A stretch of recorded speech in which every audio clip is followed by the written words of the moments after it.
Hello there everybody, and welcome to the stream. Thank you for popping in. I did make a little bit of a mistake on when Crags can join. He's not going to be with us for about another 20 minutes maybe. He did tell me he was going to be ready for about 10:30, and I've gone and screwed it up. So yeah, if anyone's having buffering issues, I'm not entirely sure why. There shouldn't be any buffering issues. I've set OBS up now through my graphics card, which is actually a GTX 1070 8GB. It should be running very smooth. I'm not dropping any frames this side, so from what I can tell, it should be running absolutely fine. My live dashboard is reporting bright green. I am going to catch up on the chat in a minute. I did run the little pre-roll there. I hope everybody's well. My tinfoil hat is here. It is prepped. It is ready. But as you know, I don't put this on until I start talking about conspiracy theories, just while I introduce myself, introduce the stream, you know how it goes.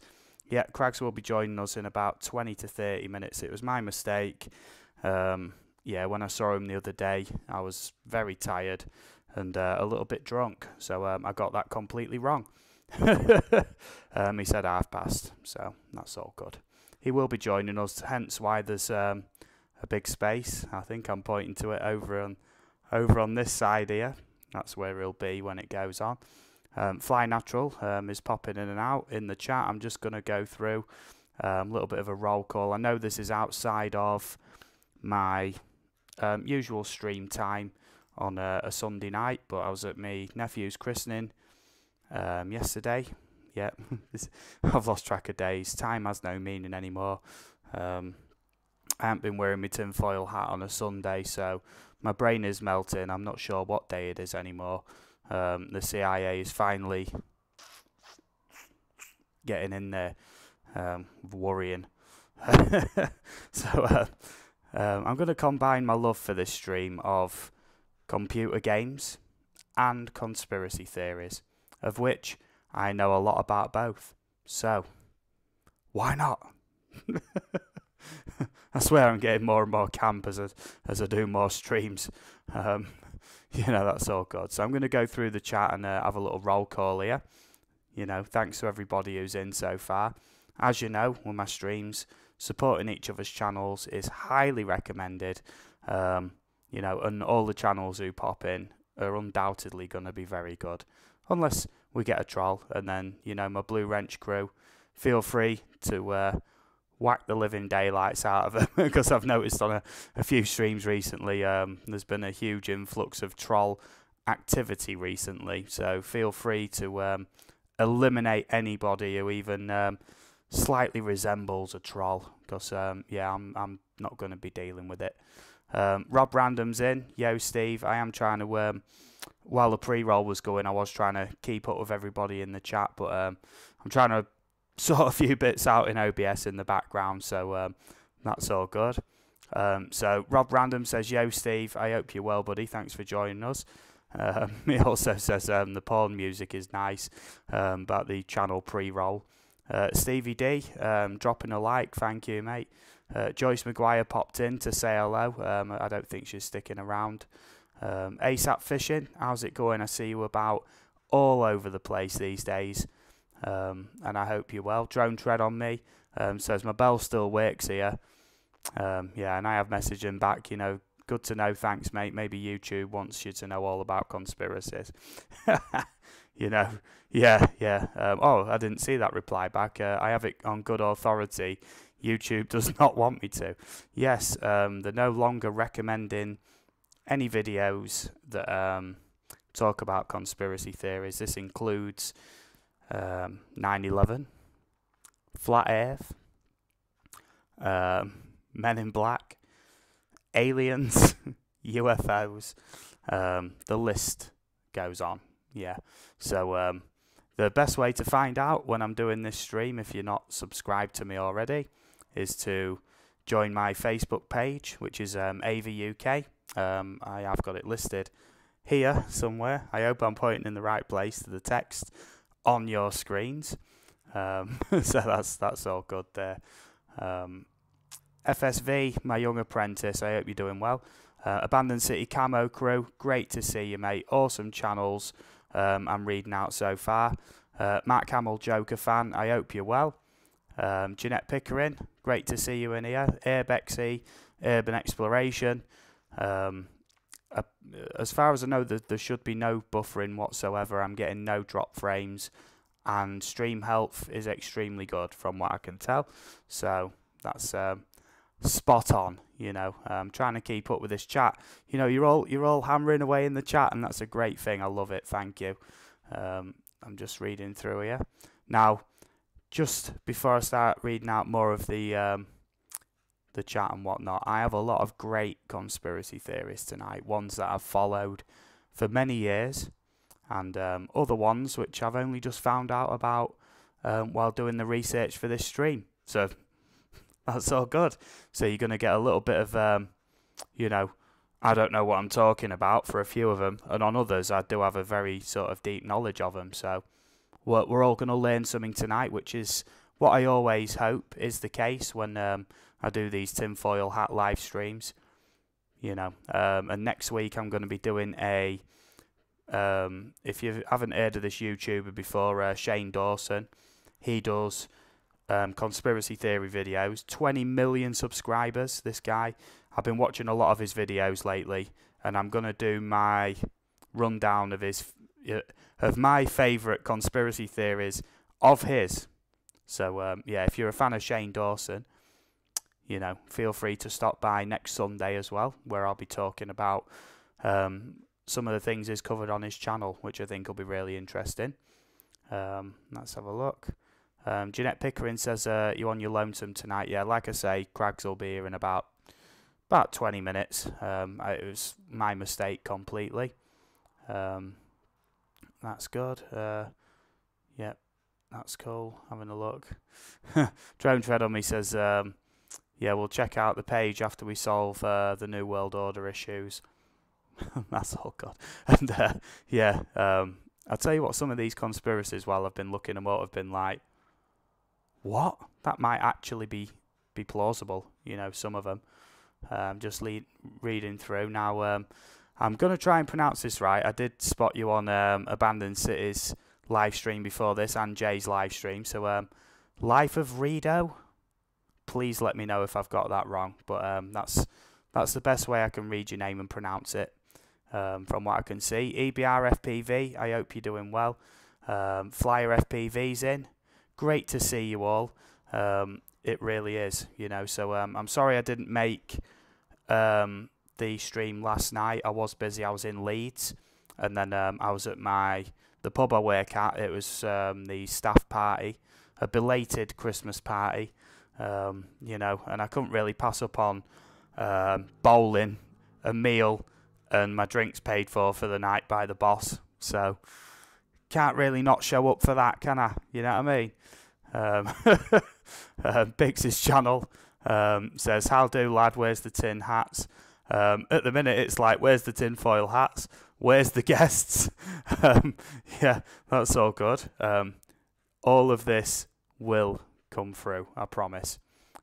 Crags is rushing to get home through on icy roads, so if he doesn't make it, it's going to be a huge burden on my shoulders, knowing that indirectly I may have caused him some kind of tragedy.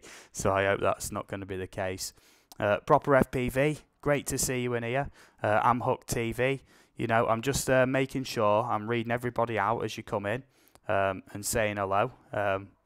You know, that's all good. And it is all about supporting other channels tonight, learning new things, and having a good time. Three great reasons to be here. Or I hope so anyway. I hope you enjoy the stream. Remember to hit the like button. It seems like you're all doing a great job. 15 likes already, and I've not even spoke about any conspiracy theories yet. So that's all really, really cool. Much appreciated. Thank you. I'm not sure exactly how long I'm going to roll for tonight.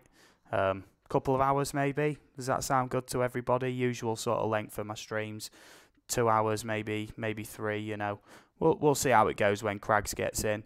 That's cool. Just refreshing that real quick, making sure I'm keeping up to date with my stream, and it's all looking really good. Yeah, hopefully there's no buffering issues. I did just have to refresh the stream myself on my end, you know, just on the preview. But I found out recently through OBS, you can actually run your all your rendering and everything on OBS. You can run it through your graphics card, and my PC has a monster graphics card, so hopefully it's all going to be looking a lot better today. Okay, so that's all really good, and I love it.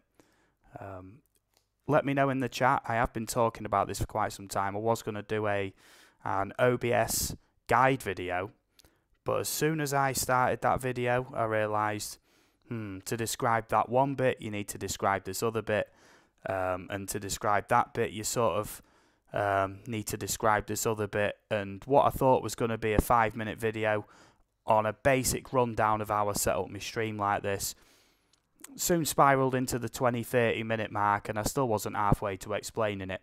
So what I'm planning on doing is, if you're all a big fan of this idea, if you'd want to join me for it, is do a live OBS workshop. So if you want to see something like that, please let me know in the chat, because I'm tempted to do it this week if everybody wants to see it, or whenever I get some free time. I will make sure I schedule it in, and you know, put all the notifications out where they should be. You know, Pix's channel says my graphics card is is like a waffler. Okay, or a wafer. A wafer. I'm not sure what a wafer is. I thought you meant a waffler. Yeah, I'm running on a GTX 1070 Founders Edition, 8GB. I've got a really good price on it. They're about £500 new just for this graphics card. My friend was selling one. He'd had it 3 months, and he wanted £150. I mean, how can I not buy that? Rob Random, you found out I work for the FBI and I'm watching you. Aerial Views and Histories UK. Damn, I'm rubbish at this job. You know, that's so good. If you work for the FBI and you're sort of watching somebody, you know, undercover, it's best not to announce it to them. But if you're working for the FBI, mate, you're in the right place, because you're going to wear it all tonight, and you'll know where I stand on a lot of these conspiracy theories, so you can decide to send the jackals after me or not. Okay. EBRFPV says, drone tread on me. I had a great Sunday with lots of sun. Finally, now only rain, rain, rain. Yeah, that's cool. Pixie's channel. Yeah, that's cool. 1 second. Yeah. I do apologise to Mark Hamill, Joker fan. You know, you're not doing anything particularly wrong, but I have spotted you around in other streams and whatnot, and yeah, you do tend to irritate people. You know, at the end of this stream, I'll get rid of that ban. You know, just try and conduct yourself a little bit better in the chat and everything. Yeah, just so you're not rubbing people up the wrong way, as it were. I just thought I'd say that and save everybody else in the chat the hassle too. Centroid's in. Great to see you, buddy. I hope you're doing well. Let me know in the chat if you want to hop on. I'm not bothered if you haven't made another tinfoil hat yet. That really doesn't bother me, mate. If you want to join in, you're more than welcome. That extends to Abandoned City and Pix's channel as well. Please let me know in the chat if you've got a Skype account. You can come up on with me and Crags if you like. I feel like I'm proficient enough on OBS to make that happen in a sort of good time frame now, so hopefully that's all good. Yeah, 1 second. I'm just going to take a sip of my drink here. That's cool. So yeah, Mark Hamill, Joker fan, if you're still watching, at the end of the stream, I'll lift the ban. I do see you about in other live streams, and just in general, you just get on people's nerves. It's nothing personal. Just try and conduct yourself a little bit better. Don't ask for subs. Don't tell people you're subbed when you haven't. And generally don't, be rude to people. I won't have it in my streams, and I know that a lot of other people won't either. So, yeah, if you can behave, you're more than welcome. But like I say, can't tolerate it, unfortunately. Okay. Hugo Era Drone, I hope you're doing well there, buddy. Great to see you. Just having a little scroll through here. Pix's channel full of cold. I hope you get better with that soon, mate. I really do. Centroid says it's just on a break, not a lot of time. Nice of you to offer. It's all good, mate. It's always an open invitation on the tinfoil hat stream for you. That's cool. Pix's channel wants some tips on OBS.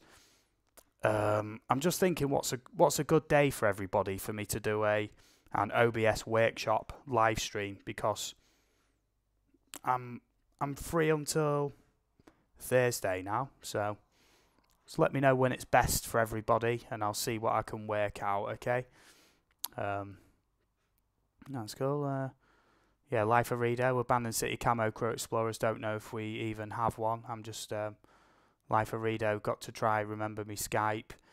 Yeah. That's cool. Well said, my tinfoil hat wearing hatty dude. Yeah, I'm just catching up with this chat here, because everyone in here is so great as channels and as people, and I'm just making sure that I'm just getting to everybody's comments and whatnot. Until Craigs gets in, I'm trying to not cover any conspiracy theories, because if he jumps in after 20-25 minutes and I've already started covering conspiracies, there does tend to be one sort of general ongoing narrative, if you know what I mean, and he'll miss out on some of that. And he gets confused anyway, doesn't he? Sits there and is nodding off, and I have to threaten to go round and check his pulse. That's cool. Proper FPV. I saw the footage on Roland's channel. Awesome footage. Flight, man, well done. From EBR FPV, so that's all good. Yeah. Okay. Oh, Rob Random. Yeah. To be fair, he had subbed to me, went and checked his channel out, and his last vid was about being banned on streams. Lol. Yeah. Well, it goes to show. Yeah, Mark Hamill Joker fan, you are more than welcome here, but after this stream, like I say, I'm gonna lift the ban. But if it happens again, it will be a permanent ban.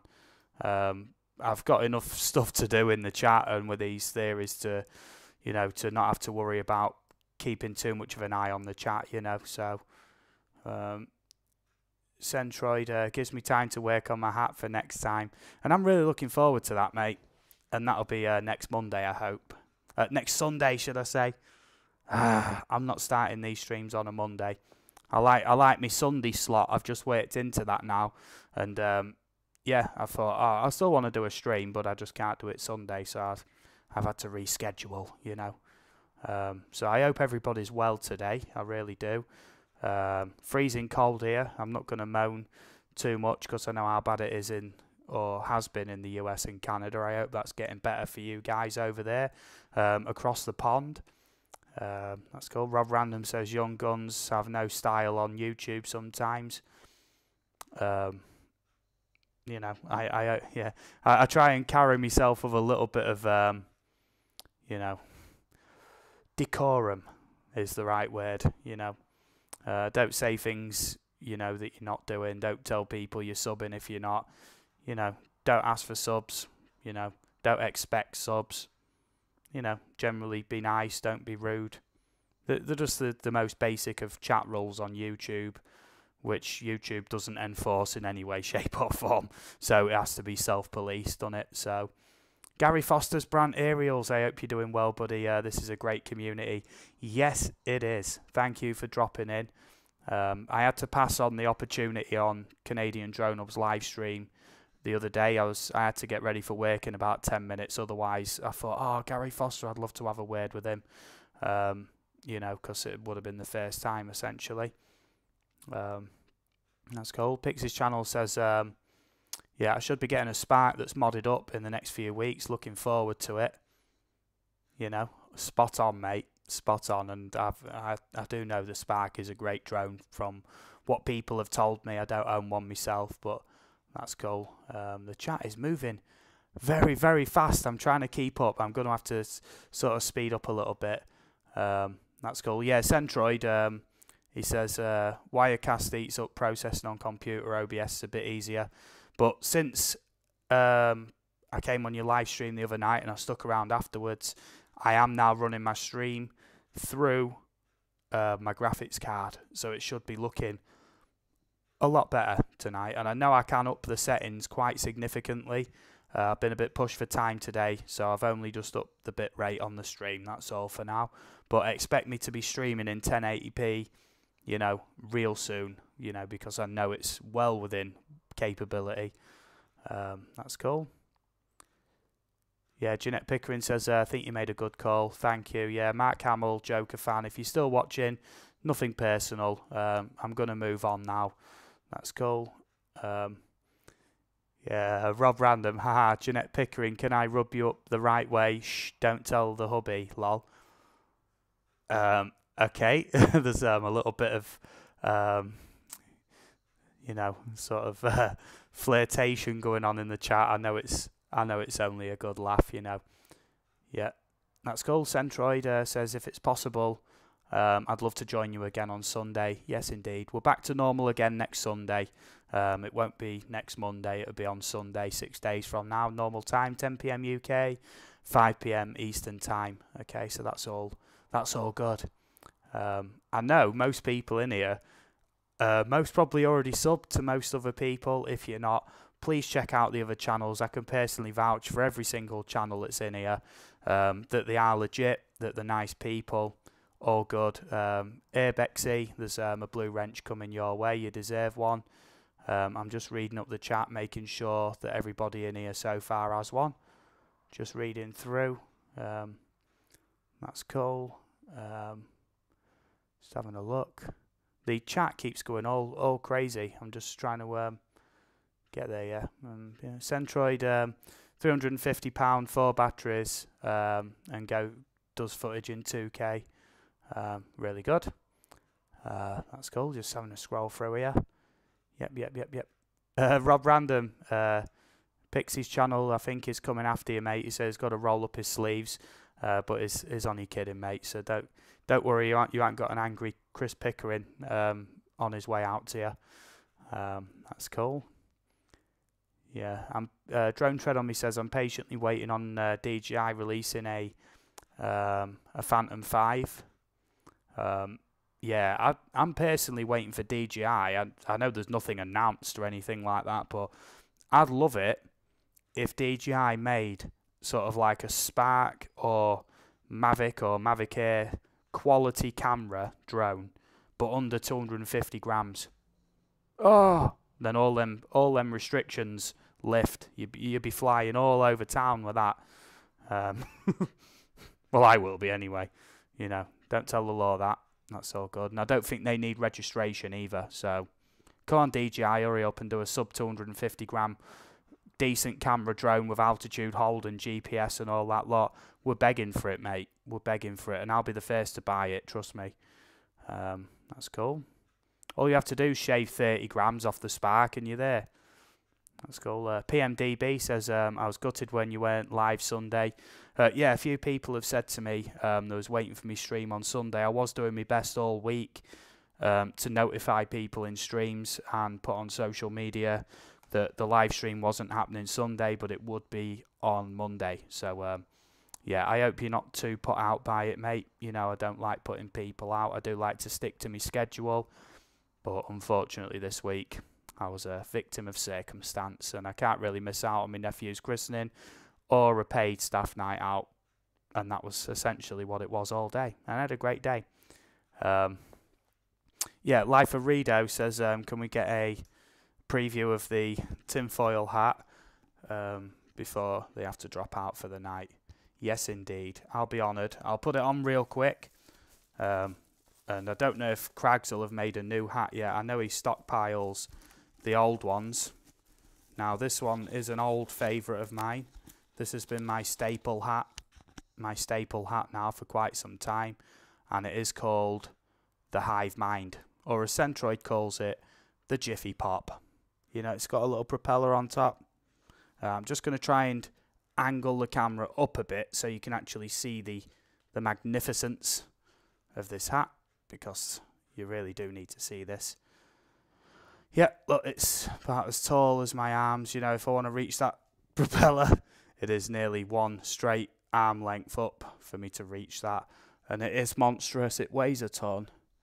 And it's solid tin foil. I'm not kidding. This thing is heavy. So I only put it on when I'm speaking about conspiracies. Otherwise, I get a bad neck. Yeah, so I will have to wait until I do the conspiracies, and then I'll put it on, and I'll be keeping it on this week because I've got a fairly good neck. So yeah, no mind signals, you know, getting in there. That's cool. Yeah, Jeanette Pickering says she can't help it, all the guys fighting over her. You know, she's a lovely lady, you know, but she is married, so, you know, watch out. Yeah, Rob Random says, you mean we've got to look at you in HD, Steve? Oh my God, can we handle that sort of clarity? I hope you can. I used to stream in 1080p through OBS. I don't know why I changed back to 720p. I really don't. Meh. I've got the internet connection for it, the hardware for it, and the knowledge of how to set it up in OBS, but I decided to scale back to 720 just to ensure I was always going to get a smooth stream with no buffering or anything like that. Yeah, Centroid says everyone knows everyone and is chatting away. We aren't letting you get on with the topic. That's all good. I am waiting for Craggs to come in. He should be at any minute now in the chat to let me know, and then I'll introduce him in, and we'll get onto the conspiracies. That's cool. Yeah, PMDB says, somebody flirt with me, I'm single. Paul. You know, fishing on YouTube live chats, you know. I don't know, mate. I don't know. That was all good, mate. Feel free to peruse the lovely people in the chat if you find anything interesting. You know, I hope that goes well for you. That's cool. Yeah, proper FPV. I scouted my next flight. Was too rainy when I went, but at least a 700-foot cliff over the sea. Oh, that would have been nice. DJ Pix in the mix says, how do lads? Have a guess who this is? I'm not sure who this is, mate. I'll have a quick look, see if I can work out who it is. I'll have a quick look, see if I know you. That's cool. I'm just having a look here. Oh my God, look. It's Pix's channel. Is back in on a different profile. Yeah, that's all good. DJI needs to do a 360 gimbal on the Mavic 2 chassis. Yeah, I think it's quite easy to get a 360 camera and just bolt it on, mate, to be fair. That's cool. I was watching Sean, then waiting for Steve, still waiting. That's cool, thank you. A spout with a carbon fibre shell would probably fall below that weight limit that should do it, says Abexy. Yeah, I think essentially what's going to happen is they're just going to keep making the components smaller. With these DJI drones, the chassis are already fairly flimsy. I wouldn't want to be compromising them any further. I know, you know, one full speed crash and mine was done. So, you know, 40 mile an hour. If it can't handle 40 miles an hour into the post, it's not strong enough. That's cool. PMDB Entertainment says, will Super Mario Brothers 3 be mentioned tonight? It can be, if you like. Put in the chat what you know about it, and we'll get to discussing it as soon as Craggs arrives. Just having a look there. Drone Tread on me. I'd be okay if my Mavic had a larger sensor and higher frame rate or bit rate. Yeah, that is the thing in it. Yeah, it's the writing speed on the memory card in it that can hold it back. Gary Foster's Brant Aerials. Gotta run. Have a video to edit. Fly safe and have fun. Thank you very much for popping in, mate. Much appreciated. Always Great to see you, mate. That's cool. That's all right. Yeah. Yeah. I'm just making sure that I'm catching up with this chat, because every time I scroll down after I've been on one bit, it sort of just throws it all off, and then I have to find it again. So I'm gonna pop out the chat, I reckon, in a minute. You look like Mekon from the old comic books. Lol, I knew you as an alien. You know. Now I have my own theory about that. You know, so if you want me to discuss that, please let me know. That hat is mad. I know it is. Gary Foster says you need a remote to spin the prop. That would be great, wouldn't it? Spammy, I hope you're doing well, mate. Craigs is in the chat. Hiya, Steve, are you ready? I'm just going to catch up with the chat real quick, mate, and I'll send you that call out, and then I can get on to setting up OBS in the background. So I'm just going to skim this chat. Hello. Yeah, everyone's saying hello to everybody. That's great. It's all about the latency settings. That's cool. Cheers, bud. Gonna drop off soon. Got gin and films to celebrate birthdays. Great, mate. Great. Yeah. PMDB. No flirting when Jeanette's in the house. You know. Leave him be, Paul. Is no harm, honestly. Hey everyone, don't think he's noticed me yet. Yeah, I am a little bit behind on the chat, Crags. Just give me a second, mate. Don't fly into the post. That's cool. I'm just getting it. Yeah, a lot of behind the scenes. Yeah, just wondered if some think it's the Devil's game. Yeah, I'm just having a look, mate. I don't actually have any documents on Mario Brothers 3, but I do have a few on Mario 2, funnily enough. Just having a look. Yep, right, just bear with me 1 minute, please, because I'm going to try and introduce Crags into the fray. So I'm going to give him a ring.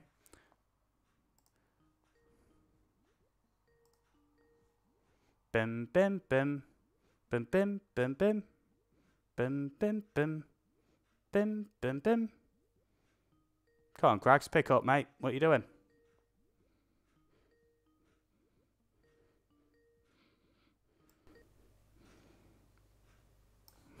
Hello?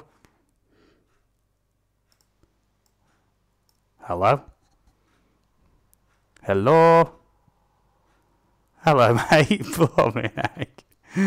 Oh, my goodness. Yeah, just give me 1 second, please, people. I'm just going to try and rig this up into OBS. Just give me 1 second, please, everybody, and I will rig this up. Okay, just going to add that in. Hit studio and see if this will work. It should do. That's looking really good there. Just say hello real quick, please, Crags. Crags, I can't hear you, mate. You're going to have to sort your mic settings out real quick. There we go. It's turned his mic on. There we go. Yeah, how's it going, buddy? You all right? Yeah, great. You? Yes, good, thank you. There we go. So I hope everybody can now see Crags. Please say hello to him in the chat. You know, we are on the go now. That was a smooth transition, you know. I don't mess about on here anymore. I know what I'm doing. I'm liking the hat, mate. I mean, was that a quick rush job? I do realise that you did say to me 10:30, didn't you? And I've basically been a right tool. And I've been ringing you while you're at work at like 22, 1:45 and whatnot. And when you've said, oh, sorry, it'll have to be past in the Facebook chat, I thought you meant 9:30. Yeah. So there's me sat there sweating. Like, what's he playing at? I've got to get this stream set up. Ringing him every minute on Skype. Like, what's he doing? Like, you know, call me back for goodness sake, you know. So, yeah. Please say hello to Crags in the chat. Crags, do you want to say hello and a little bit about your channel and what you're up to lately, mate? Hello, everybody. My channel, for those who don't know, is mainly live music recorded at the Yardbirds Club in Grimsby. And I also go on adventures with Steve on his channel. Yeah, so here's a question for you then, mate. How much do you know about computer game conspiracy theories? Absolutely nothing. Well, you're in for a treat tonight. Okay. I didn't even know such a thing existed until you mentioned it. Oh, sacrilege. You know, if I'm going to do a tinfoil hat conspiracy theory stream, that essentially, if I title it something, I have plenty of source material to go on. That is the general rule.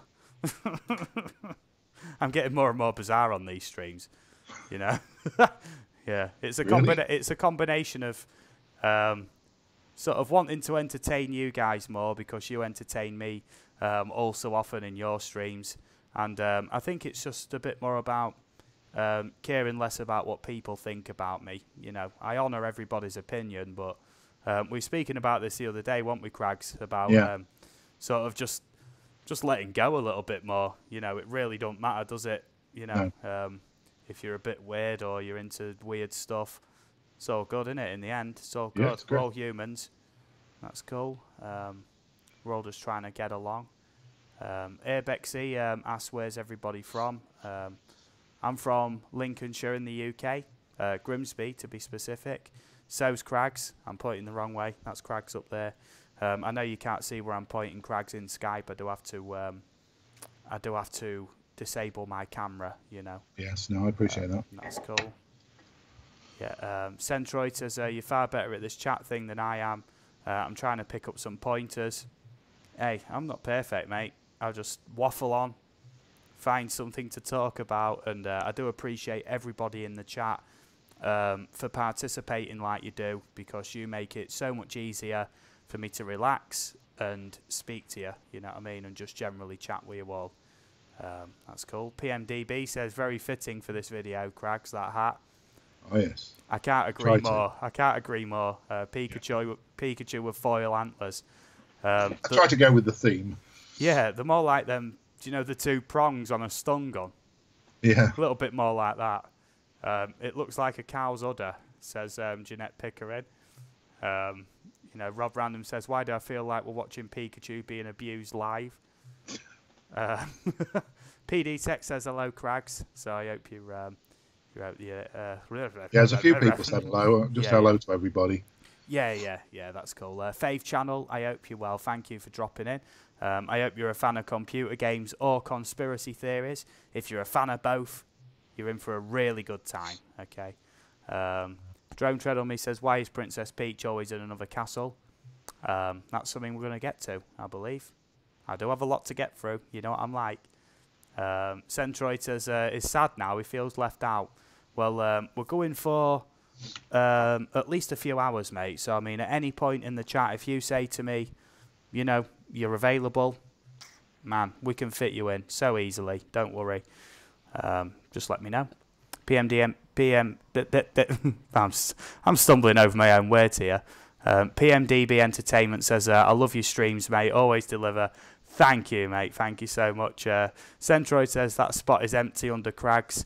Yes, and you know what? Crags has took your spot, mate.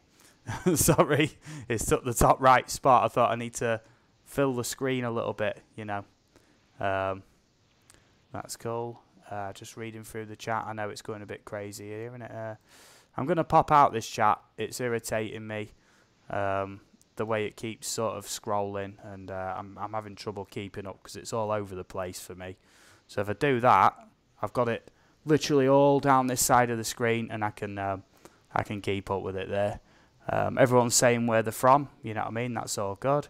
That's cool. Just having a quick read through because I want to get on some conspiracies, you know what I mean? We've been going 45 minutes. I've not even started on the topics yet. You know what I mean? How terrible's that? Just having a look through. Dangerous Criminals, I hope you're well, buddy. Dangerous Criminals recently is 1K. If you've not got him yet, you know, please visit him. Daily D and Mysteries. I think I shouted you before. If I didn't, great to see you. Thank you for dropping in. Much appreciated. PMDB, I finally have my PS4 online thing set up, by the way, Steve. But I'll tell you what the problem is. I don't think the PS4 allows PS1 games to be played, does it? So you're, yeah, and I don't have a PS4. So our SmackDown Showdown is going to have to wait, unfortunately, until I can find an emulator where we can do it. And then we'll start that casket match, mate, and I'll bundle you in there so quick, mate, and send you on your merry way. You know what I mean? Then it'll be done and dusted then. PMDB does these live streams, you know, general chat ones, and I show up and I literally spend my entire time in there trash talking him about wrestling, basically. So I just thought I'd give him a little taste of that, you know what I mean, while it's me in the chatting hot seat, basically. That's cool. Yeah, just reading through. Yeah, Drone Tread on me says PS4 don't even allow PS3. I know. Yeah, having a look through there. That's all good. Yeah, right, I'm caught up on the chat now. So, now is a great time to begin. Right. So, I'm going to look through some of these tabs that I have open, which is good. Now, here's one for you. Right. I know a lot of people in the chat will at some point have played Pokemon in some capacity, right? So there's a few Pokemon ones that I want to start on right away. So I'm just bringing them up.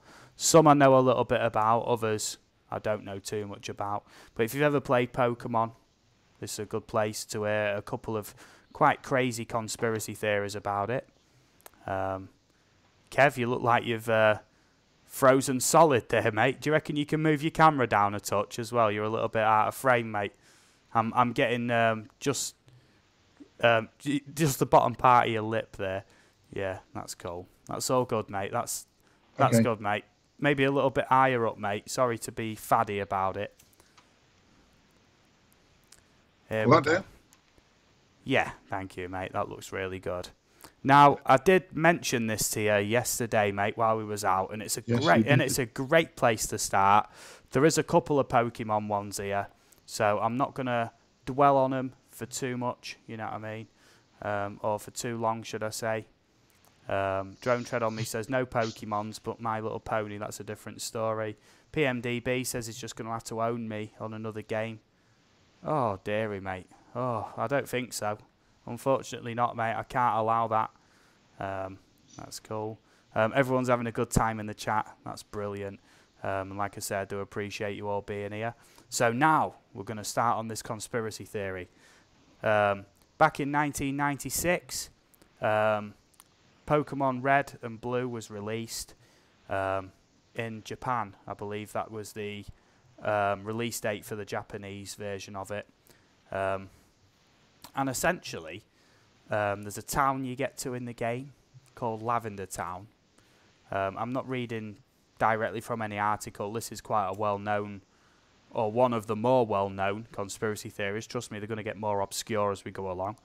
And essentially, on the Japanese release of this game, there is a soundtrack that plays at Lavender Town, which is quite sort of disturbing. Obviously, it's the Game Boy, so the audio is quite sort of like, well, it's 8-bit audio, essentially, in sort of bleeps and bips and whatnot.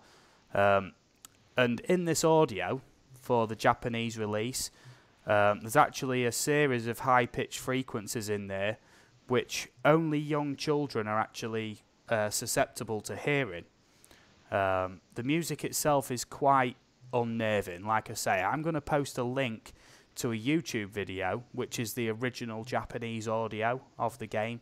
I can't play it on stream, unfortunately, because Nintendo are badass when it comes to copyright striking people, and I don't want to be in the statistics for them. You know what I mean? I don't want to be another one that Nintendo's just steamrolled, basically. And what this music did was, essentially, if the theory is to be believed, young kids were playing the game completely fine up until this point, of reaching Lavender Town, and obviously you spend quite a lot of time in one specific place on this game, and then this music would start playing, right?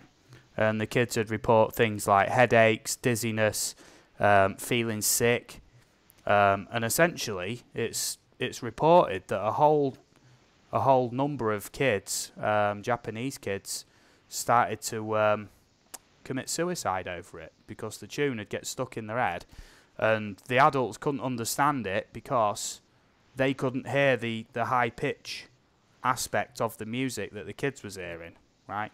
Now, please remember, essentially, to put this into context, I am going to put a link to the original Japanese audio. That is not in any way an indication that I want anybody to go harm themselves. If you have any disposition, of mental health or anything like that, I'd highly recommend not playing this video, okay? But this is the original Japanese audio from the Pokemon game on Game Boy. So if you want to give that a listen, be wary, it will stick in your head. It's very catchy, right? Now, what's to be remembered about this particular one is that essentially Lavender Town in the game was where there was a Pokemon graveyard, right? There's people walking around all depressed, and there's actually essentially a bit where you go in and there's all the Pokemon graves, and there's actually Pokemon ghosts known as I used to collect Pokemon cards. Ghastlies, Haunters, and Gengars, that's the name of them. They're the Pokemon that haunt the Pokemon Tower in Lavender Town, from what I can remember of playing the game. Now, what gives this theory actual, any sort of credence is that for the American and European releases of the game, they actually changed the audio, and they actually admitted that they removed them high-pitched frequencies from the audio. And essentially what they claimed was that essentially they changed it because them high-pitched squeaks in the audio that only young kids could hear were actually damaging the Game Boy speakers. That was the official story why they changed that one specific track in the game, none of the others, right? Yeah, okay. I'm just going to read the chat real quick, and then I'll ask your thoughts on what you reckon, Kev, from what we just spoke about so far. PD Tech says, no, I'm not listening. Volume down. I'm off to go listen now. Emma Maria's in. She says, apparently our audio is different because the original audio can damage the Game Boy speakers. Emma Maria is your daughter, if I'm correct, Crags. Yeah. Okay, so great to see you. I hope you're doing well. PMDB says, I'm too scared to listen. Like I say, I'm not encouraging anybody to play it if you have any sort of disposition towards things like, I don't know, suicidal tendencies, mental illnesses and that. I mean, I played this tune the other night, the exact video that I posted, and essentially that it's been stuck in my head for days. It is very catchy and it sticks with you as well. It's really hard to get out your head. Rodney Bell, can't stay too long, just wanted to stop and say hi. I hope you're doing well, buddy. I really do. Thank you for popping in. Great to see you, mate, okay? Drone Tread on Me says, so long as it isn't Stairway to Heaven played backwards. Yeah. Yeah, Life of Redo says, that's as bad as people chewing with their mouths open for me.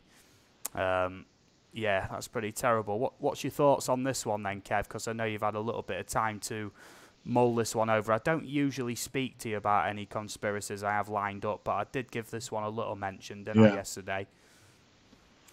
I have my doubts about it, about the reasons for it anyway. I think the official reason is probably the right one. I've never heard of this, and I think you would have done if there was, a reasonable amount of people were committing suicide, particularly children. I just think you'd have heard about it by now. And I'd never heard of it until you mentioned it. Yeah, well... Plus, I'm not sure that's possible anyway. Using, the idea of high-pitched sounds making people commit suicide. I'm just not... I don't buy it, I'm afraid. Well, it's not so much the high-pitched noises. It's like... it wasn't just one continuous noise. It was more of a tune in that high-pitched frequency that the adults couldn't hear, essentially. Yeah. Which people have actually opened up the audio file, and you can actually analyse that high-pitch bit, and there is a bit there which only if you actually change the tone and everything you can hear. It's something that I'm going to have to do myself, I think. I just haven't had time to do it yet in an audio editor or anything like that. But, yeah, I think it's very strange. Also, within that one particular section of the game, for anybody who's played the Pokemon Red or Blue, the original Pokemon game for Game Boy, essentially you have a rival all the way through. You start off and you're just like a young lad, and you meet the professor, and he offers you to pick up a Pokemon, and a rival shows up and picks the Pokemon that's strong against yours, and is your rival all the way through the game, all the way through. And he has a Pokemon game. He has a Pokemon in his collection. I believe it's the Rattata, and when it comes to Lavender Town, he no longer has it. And he seems quite morbid without mentioning that's it. So that's like another theory in itself, that his Rattata actually died in a battle with the player after you beat him, and then he never uses it again and never mentions it again for some reason. And that's exactly when you get to Lavender Town. So it's theorised that he went there to bury his dead Pokemon that you've just killed off in the last battle, which is quite worrying in itself. And you're like, oh, they're not meant to die. It's all meant to be a fun sort of battle, isn't it? You know what I mean? Yeah. Oh yes, the Pokemon get hurt, but as long as I win the tournament, it's all right. You know, animal cruelty means nothing. You know. Yeah, that's cool. So there is another theory about Pokemon. And I am going to just bring that up, and then that will do for the Pokemon ones, at least for a bit anyway. I'm just scrolling to this bit in the article. Can't exactly find out where it is. I'm just looking real quick. Yep. That's cool. Yeah. No, I can't find it in this article, but essentially, I have done my research on this in the past and recently as well. And in the Pokemon games, essentially, you don't seem to see any grown men in the game, unless they are like criminals or military, essentially. Now you meet a gym leader called Lieutenant Surge in the game, who actually says he fought in the war, right? So the theory is that the world of Pokemon is set very soon after a very big war, a big human war, in which a lot of the adult population was wiped out, right? Which is another theory all in itself, and why all law enforcement in the Pokemon games, in the original ones anyway, was all females. And like I say, the only grown male, the only grown males in the game are criminals, you know, or military veterans. So that theory holds a little bit of ground for me, you know, even though it's less of a conspiracy theory and more of a fan theory. But I thought it was quite apt, you know, for the conversation. Like, so what do you reckon, mate? Do you reckon that theory holds water, or? Yeah, I think it probably does. It would explain, because I've never really understood Pokemon, to be honest, and it would explain, I suppose, what they are, or where they maybe come from, if they're some kind of mutated animals. Yeah, and it would also explain why there's kids running around everywhere with no adults to stop them, basically, all battling Pokemon, and just generally getting up to no good. You know, because there's very few adults about to try and stop them. Yeah, so that's interesting. Yeah. I just wanted your thoughts on that, essentially. Now, I did have another article up here. I'm just going to have a look, see if I can find that. I've got so many open at the minute. Now, when the PS2 was released, right, we're going to go on to the PS2 here. This one might particularly tickle Paul's fancy, because I know that he is a PlayStation fan. When the PS2 was released, it was announced that it was going to have a 32-bit processor, which was called the Emotion Engine, which was a very strange sort of like processor in its own right, but it could be used to link to other PlayStation 2 processors in a very sort of efficient way. And the PS3's cell chip was also very similar to that, but we'll specifically talk about the PS2 here. During the PS2 era, I'm going to directly read an article here because essentially, you know, that it seems to cover it quite well. So you might have to bear with me while I reel off the details of this, and I'm going to put a link in the chat. You know what I'm like, I do give credit where credit's due. This is a GameSpot article, but I could find a lot of information relating to this. So I'm going to read the article. Okay, so this is about 4 paragraphs long. I'm going to read it in a clear, sort of fairly speedy way. So before we begin, it's worth bearing in mind that this story first broke in the year 2000, an era of boisterous PR stunts at an age when political correctness wasn't so big as a priority, and a time when PlayStation was legitimately run by people who were behaving like business execs with the new rock stars. It's also a story that first emerged just before Christmas, and one that makes the PlayStation 2 come off as a machine that was decades ahead of its time. So yes, make sure your BS detector isn't drained of batteries. Right, and this is the actual story, right? So, according to a World News Daily article published December 2000, Iraq's former President Saddam Hussein was stockpiling hundreds of PS2s for purposes not quite as humble as playing a round of Fantavision.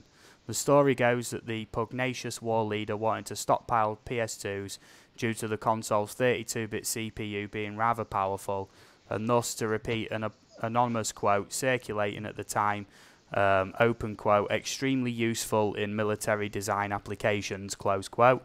Apparently, Kutaragi's much lauded emotion engine could be used to calculate ballistic data for long-range missiles, and the combined CPU power of 15 PS2s would be enough to control a combat drone. As terrifying as the prospect of warmongering state officials going all A-team on luxury household items is, this urban legend is surely a work of fiction. The problem, as with all good lies, is the sliver of truth. PS2s were sold cheaper than basic 32-bit chips, meaning it may have been a genuine, frugal option for any penny-pinching tyrant. Silly, yes, but definitely scarier the more you think about it. At the very least, it brings new meaning to the term console war. One final thing, during Christmas 2000 there was a punishing global shortage of PS2s, and Sony Europe secretly hired 4 Antonov Russian jets out of Afghanistan just to carry a shipment from Japan to Europe, and that was confirmed as well after the fact. A creative mind on the inside would have all the inspiration they'd need to conjure a tale of why only a few PS2s made it to Europe. Right, that's the end of that particular part of the article. So, what do you reckon to that then, Kev? It's an interesting story. I don't know if I believe it, but it's an interesting story. Well, here's a little bit of context for you that isn't included in this article. Like I said, the PS3's cell chip was a very sort of unique chip in its own way. Most processors, even if they're a single core, handle processes in a way where they go, say you've got 3 programs open, it'll go, bit of that one, bit of that one, bit of that one, back to the first one, bit of that one, bit of that one, bit of that one. This is why, CPU cores is becoming a big deal. So, you know, dual cores, quad cores, hex cores, oct cores, and now we're up to something like 16 cores or something, or 20 cores on the new i9 processors. Essentially, the way the cell chip actually worked in the PS3, and I'm trying to give a little bit of context to this, worked in such a way that it actually processed things in a completely different way, in like a linear way. So it'd only run one thing, but it'd run it like really, really well. It'd just focus on it. Do you know what I mean? That's why the actual X bar on the PS3 when you're playing games was an absolute nightmare to run, really laggy and everything. I personally love the PS3, but anyway, I'm going a little bit off topic there.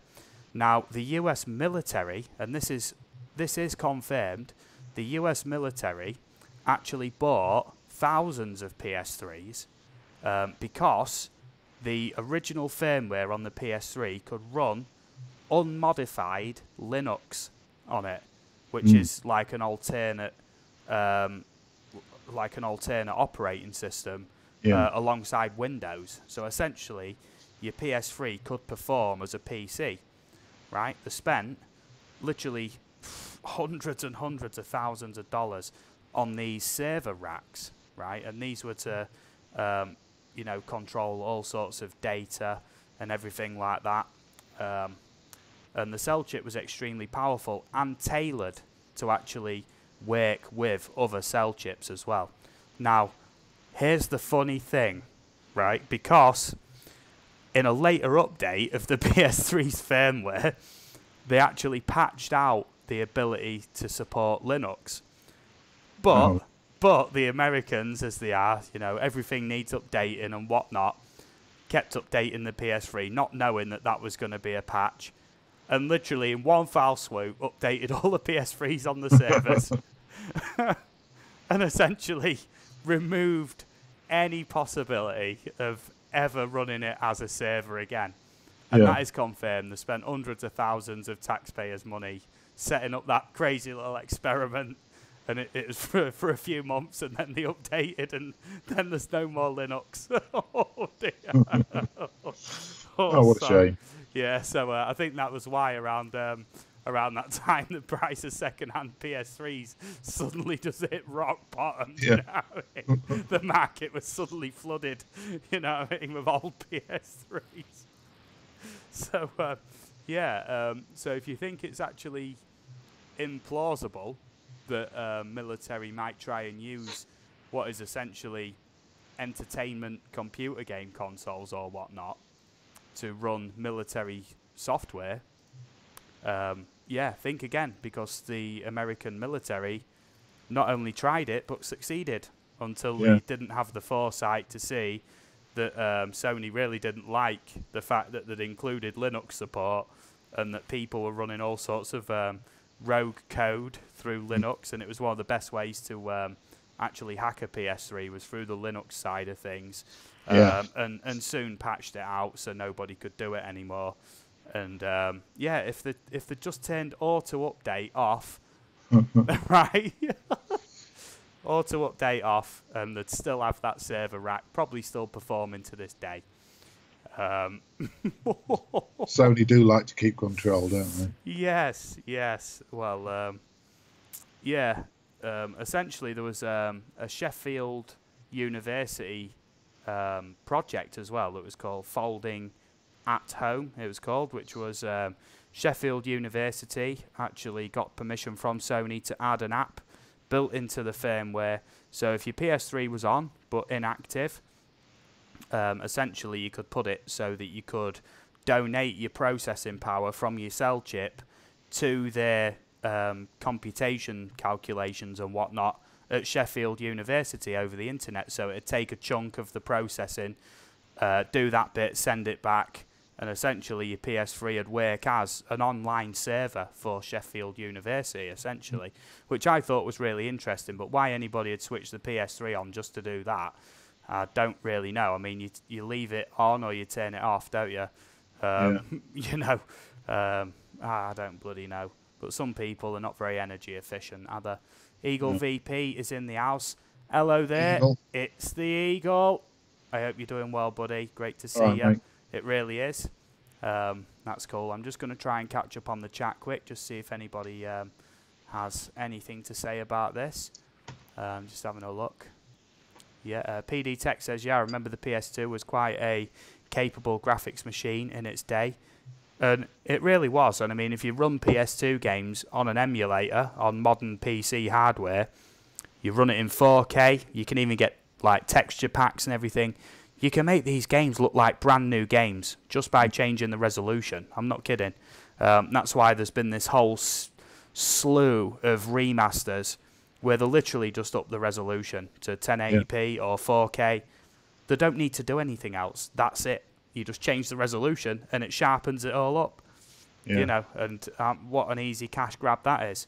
They've already made the games, but now they're re-releasing it over and over again on every platform.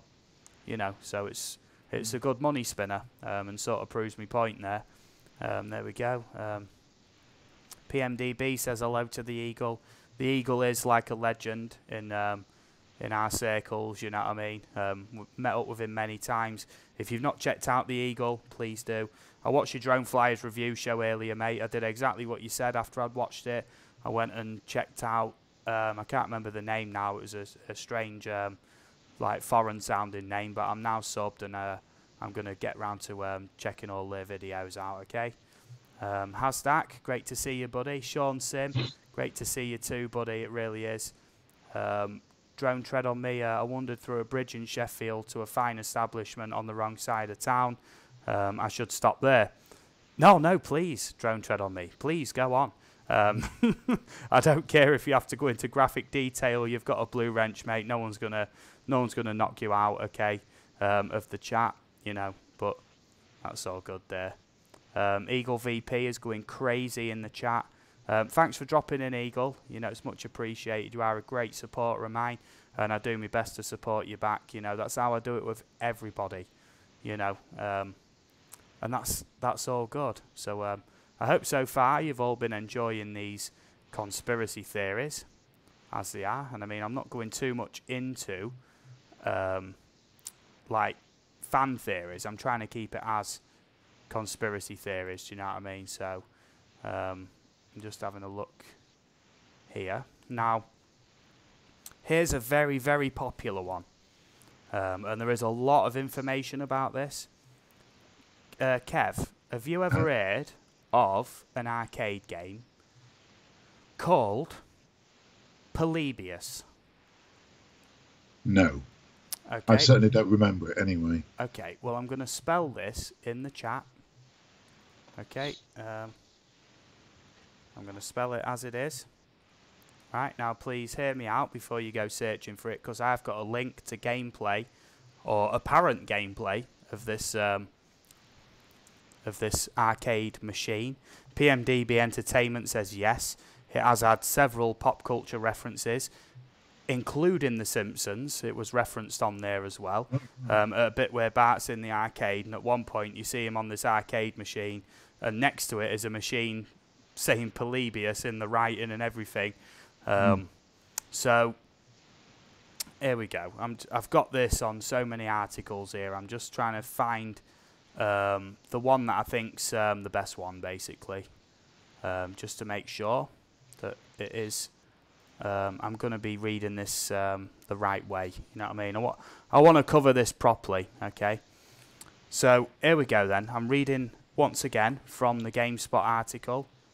I'm going to post a link to this in the chat, so you do know where I'm referencing this from. You know, I like to name my sources, and also give credit where credit's due, because I am going to be directly reading from this article.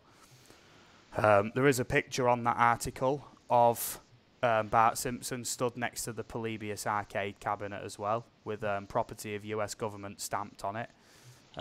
So the article goes, and there is many articles on this, and I've got a link to apparent gameplay footage from it. Apparently you can get the ROM from the arcade machine, but nobody can verify whether it's legit or not. But it's definitely weird. So this is the article that I'm going to read out for you now. Polybius, or it's spelt Polybius, but most people pronounce it Polybius, which I think is the way it's meant to be pronounced. Polybius, the killer arcade machine.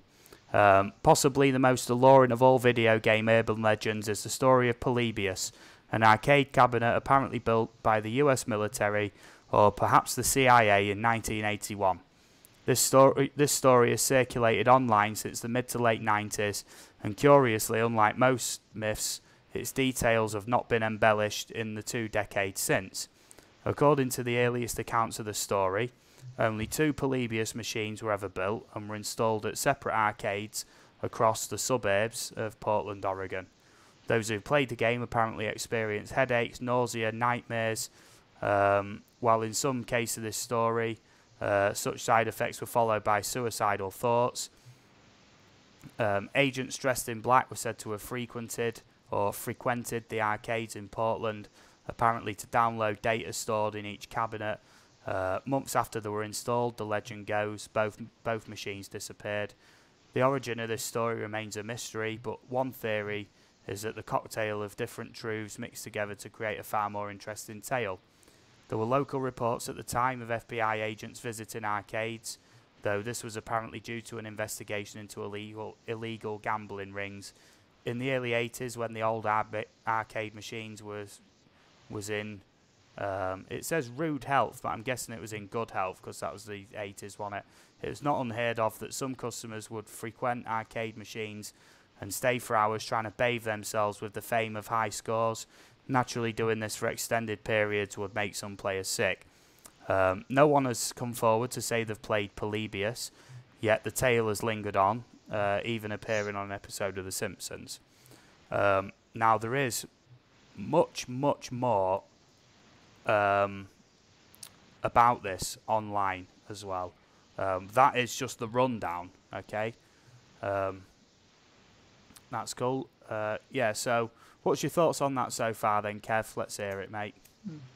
Well, again, interesting story. I suspect that they're right, that it is probably a collection of myths rather than the actual whole truth, if you know what I mean. But there are photos going way back Yeah. that actually show black and white photos of a Polybius arcade machine and official signed stickers for the Polybius arcade cabinet as well. Yeah.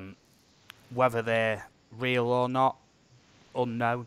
But the footage I am going to share with you right now for you to check out at your own leisure, just so you can get an idea. Now, once again, if you are prone to epileptic seizures, sensitivity to light, and essentially anything to do with, suicidal tendencies, depression, anything like that, please do not watch this, because some people who have watched this, even in the comments for this video, have said, the disorientated and things like that. And this is apparently meant to be footage from that arcade game. Airbexy says, why black and white in the 80s? I'm not entirely sure. The cabinet's picture that I've seen was in black and white. I don't know why it'd be in black and white, but yeah, unknown. Have you got that link in the chat there, Craigs? Yeah. Yeah, are you giving that a quick look? I'm just about to. Now, I'm going to mute it on my end. Please, everybody in the chat, I'm going to have the chat alongside here. So if you check that link of mine that I've put in there to this Polybius footage, and on the count of 3, just so we've got the context, I'll start playing it, because there's a couple of things I'd like to just mention while this footage runs. So if we go like 3, 2, 1, hit play. As it loads up and everything, if you can actually watch YouTube videos alongside each other, this is meant to be the original machine, the actual ROM. That's Sinnesloshen, the company that made it. Essentially that translates to something like memory erase or something like that.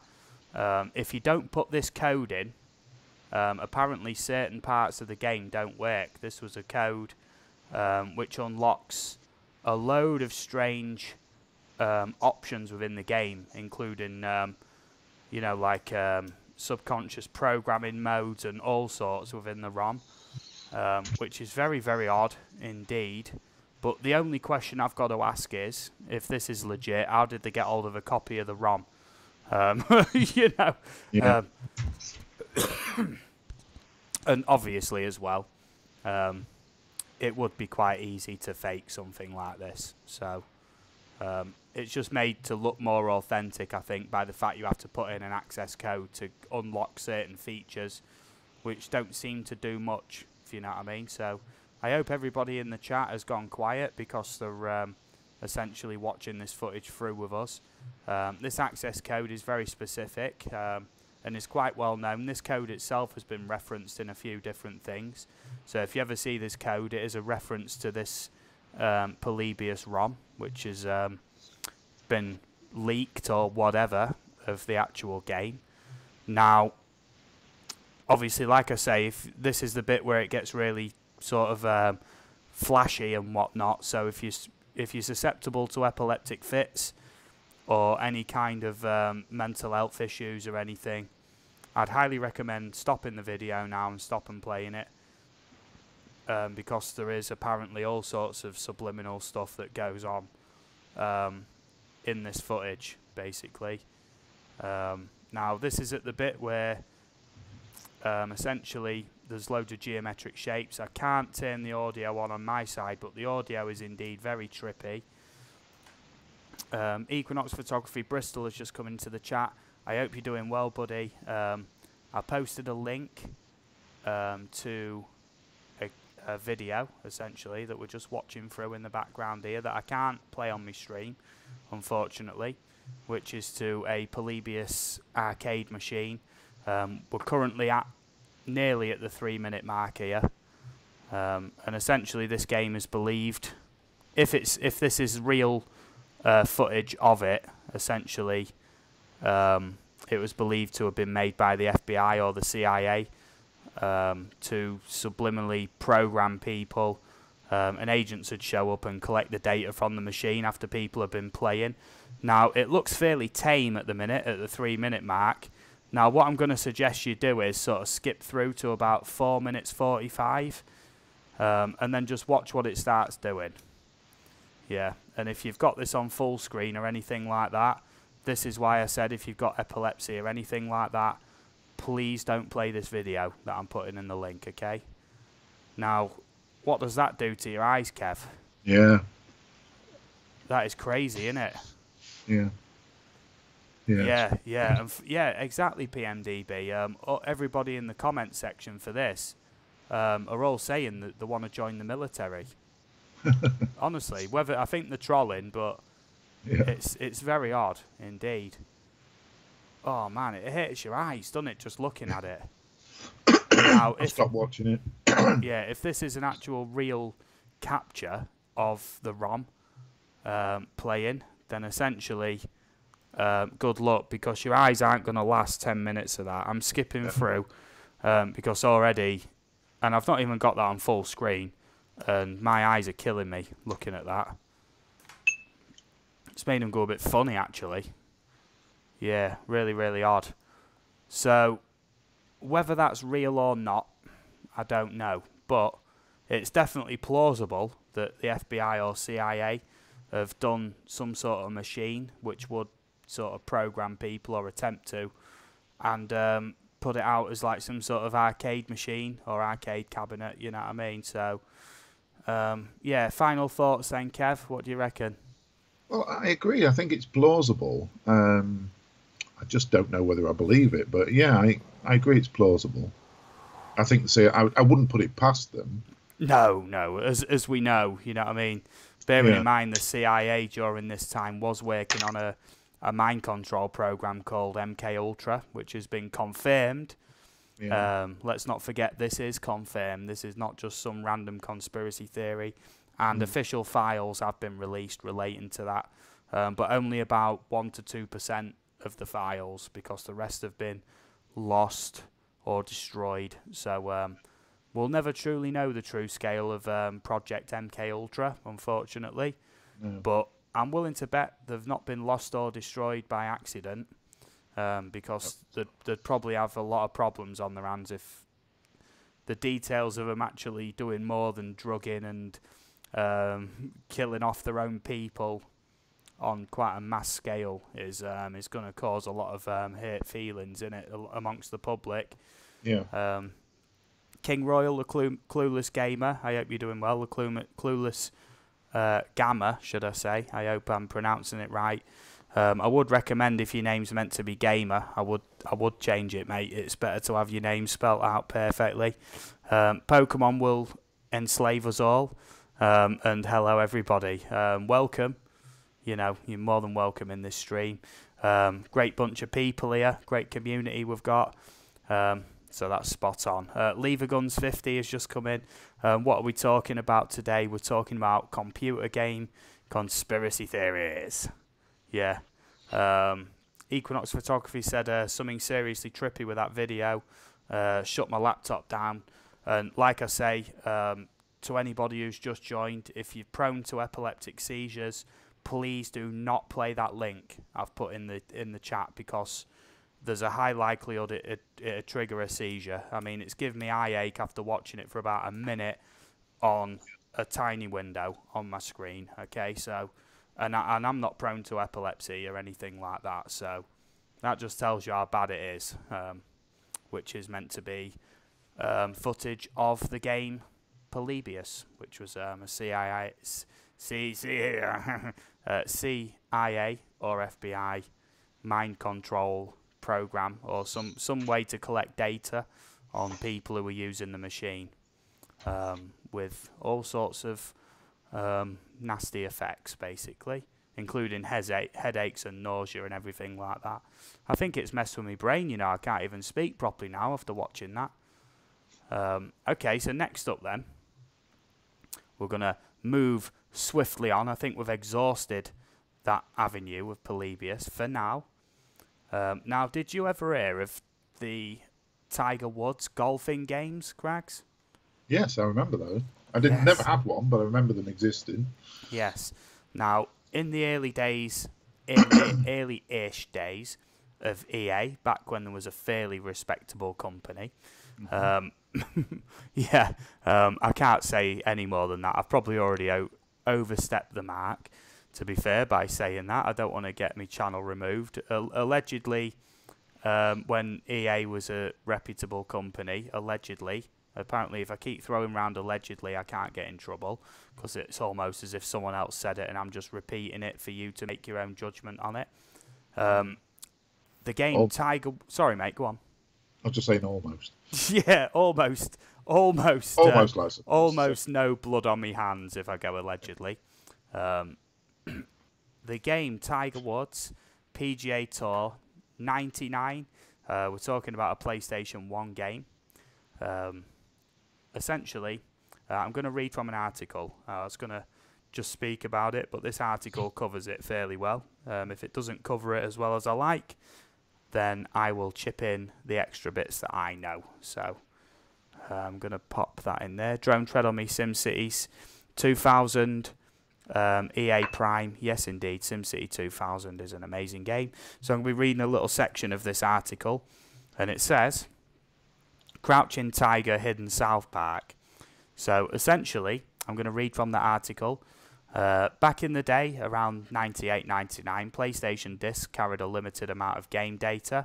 A big game would be shipped on more than one disc, which often left to extra space just knocking about, unless you were a developer for Tiger Woods 99. For an inexplicable reason, the first release of the family-friendly sports game saw the developers use up the disc's extra storage space with the pilot episode of South Park with the adorable title Jesus vs. Santa. Yeah. While you wouldn't find the episode on your PlayStation, if you pop the disc in your computer, you'd be able to find it after a few minutes of clicking through files. Around 100,000 copies of the game were pulled from shelves before it was re-released without the offensive TV show. That's confirmed, right? Because I remember hearing about that way back in the day, and and you know, news outlets dived on them for it. Yeah, and this was way before South Park was even well known. Now, it says here, for an inexplicable reason. I know the reason why, because I've seen a video with an ex-EA employee who worked on the game, the reason why they put the episode on the disc. Would you like to have a guess why? Well, I couldn't guess why. A laugh, maybe? It's less sinister than you may think. Yeah. No guesses? Well, like I say, just for a laugh. I can't think of any other reason. Okay, well, say if you've got a game disc these days and you want to make sure that the disc's full, this makes copying the game take longer as well. by filling up the disk, and they use what's called dummy files. So essentially it's just files that the game needs to register to run, but it doesn't use, but they take up all the memory on the disk. Right. And essentially what that would be would just be dummy files that the game understands to be there, but it's just jumbled nothing, basically, just to take up data on the disk. Now, back in the day, the developers of the game didn't know how to make a dummy file. So what they did was they found out that the pilot episode of South Park was just about the right amount of space to completely fill the disk. So they crammed it, hidden in all the files and folders on the disk, and just hoped that no one would ever find it. That's awesome. That's an awesome story, isn't it? Yeah. Yeah. And I do vaguely remember this, to be honest. I remember reading about this. Yeah, the news went absolutely bonkers for it. Because obviously the game itself is rated E for everybody, or completely fine for anybody to play, essentially. So, you've got an everyone link on there. Then you've got the pilot episode of South Park, Jesus versus Santa, with them all effing and, saying all sorts of swear words. And obviously there's violence in there as well. So that's the reason why, anyway.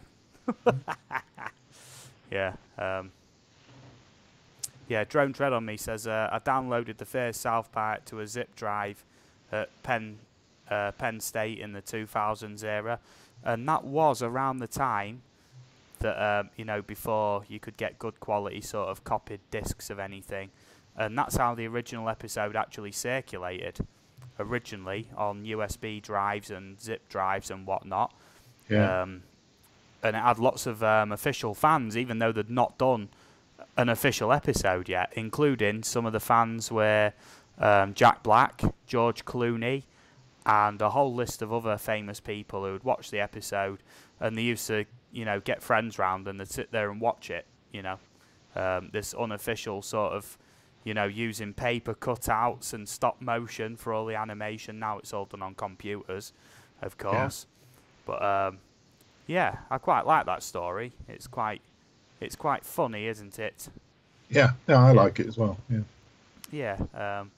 I'm just reading through because I'm just making sure that I'm reading through not only the chat and whatnot. That's cool. Right then, so next up then is this one ties in a little bit to aliens, not much though. It mentions aliens, or one specific alien anyway. And I'm reading from this article, so I'm going to put that in the chat. That's cool. Pop that in the chat. That's cool. FTEX, how's it going, buddy? I hope you're well. I don't know why. For some reason, you don't have a blue wrench yet. You've just got one. Wah! There we go. Great to see you, mate. That's cool. Drone Tread on Me says, so GTA 5 pushed an update that removed a mission. Yeah, well, what's funny is GTA 4, for the PlayStation 3 and Xbox 360, only late last year released an update after being out for about 10 years, and that removed all sorts of music tracks from the game, including songs by The Who and a load of other famous songs. It added in a couple of new ones which were rubbish, but essentially the 10-year lease on them being able to use the songs in the game ran out. So a game that's 10 years old, essentially if you update it on PS3 or Xbox 360, all the best music on the game will disappear. So don't. Right. So that's cool, okay. EBRFPV says, Steve, please tell us what kind of aliens that might be. Please, please, please. I'm getting to that, mate. I'm getting to that. I'm getting distracted by the chat, trying to keep up with it, and I'm doing a much better job today of keeping up with the chat. I'm really prioritising it today, making sure I'm not missing anything. I've sort of watched a few of my old streams back and realised that I'm not keeping up with the chat. There's things that are slipping by. I don't want that to be the case. So, okay. So I've posted that link in. I'm going to repost it just because that's gone up in the chat a little bit now. And this is number 9 on the article, and it says New Mexico is home to more than just Area 51. And this is official too. This is not a conspiracy theory as much, but it is very odd. In September of 1983, about 10 million unwanted Atari game cartridges showed up at the Alamogordo landfill in New Mexico. The reason behind the video game mass grave, its historical record that in 1982, Atari's earnings in the fourth quarter were well, abysmal.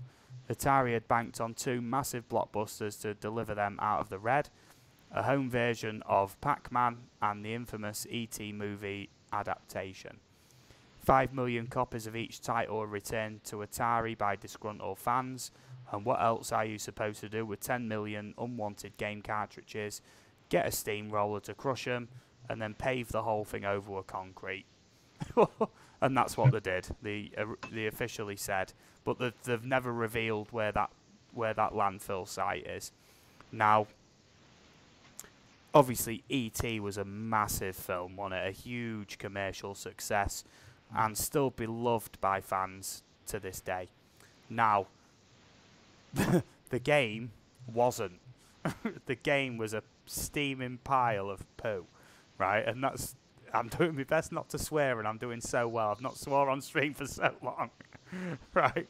A big steamy pile of poo, that game.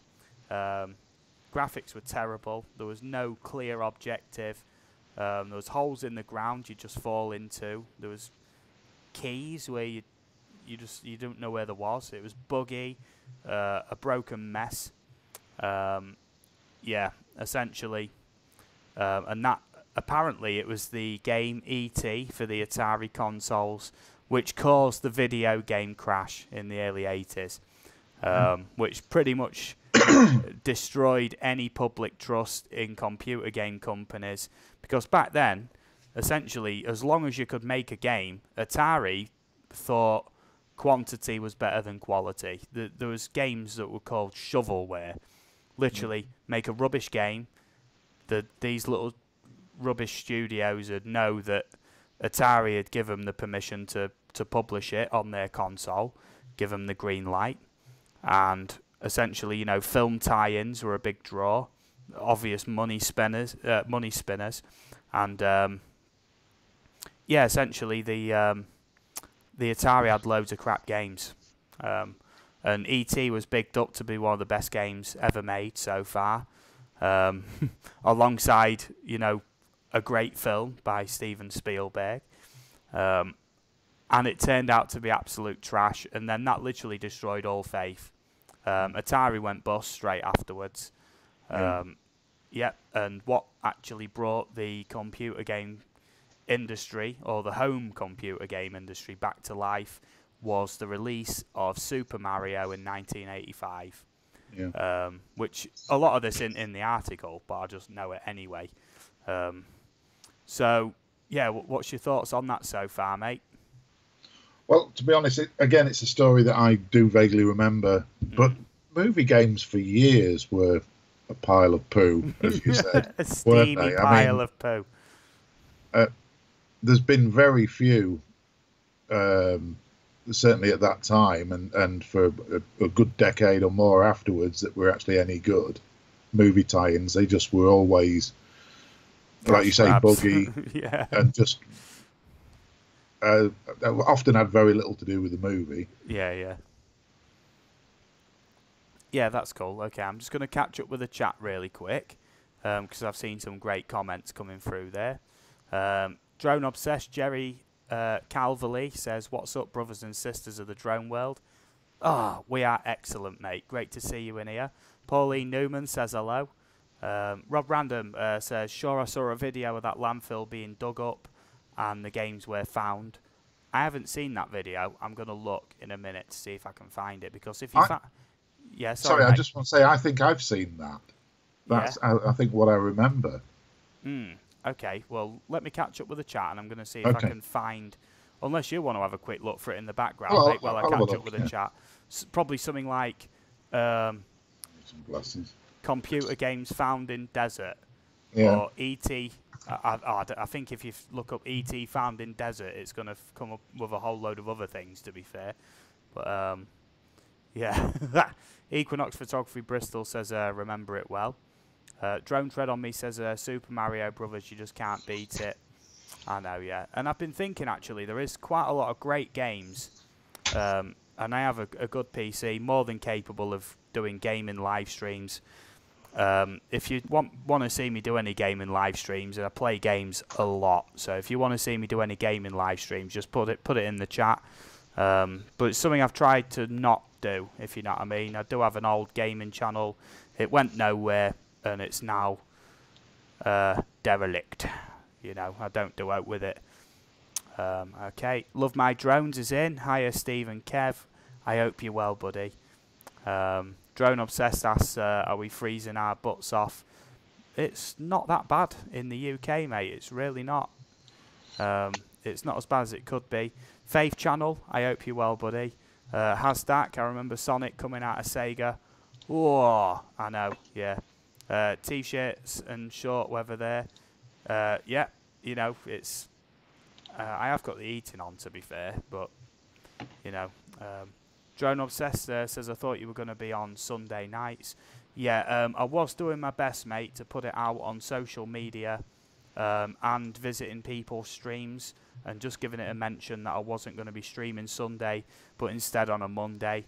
So I think that's why my numbers are a bit lower tonight, just because it's outside my usual schedule and a lot of people haven't got the notification for it. So, you know, thank you to everybody who's in, who keep that... you know, the bell notification on, and who check who's streaming on a regular basis.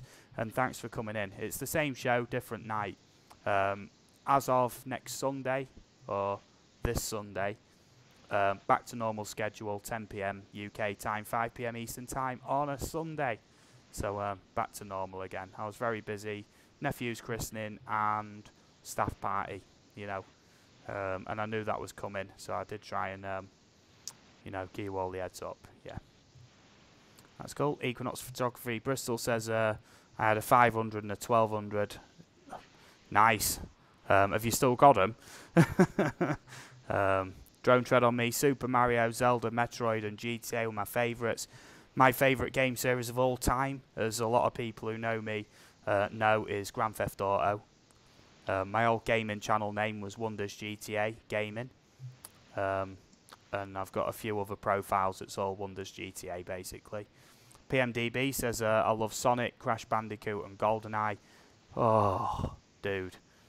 You really, they are awesome games. I'm not kidding. I still play all of them to this day on emulators.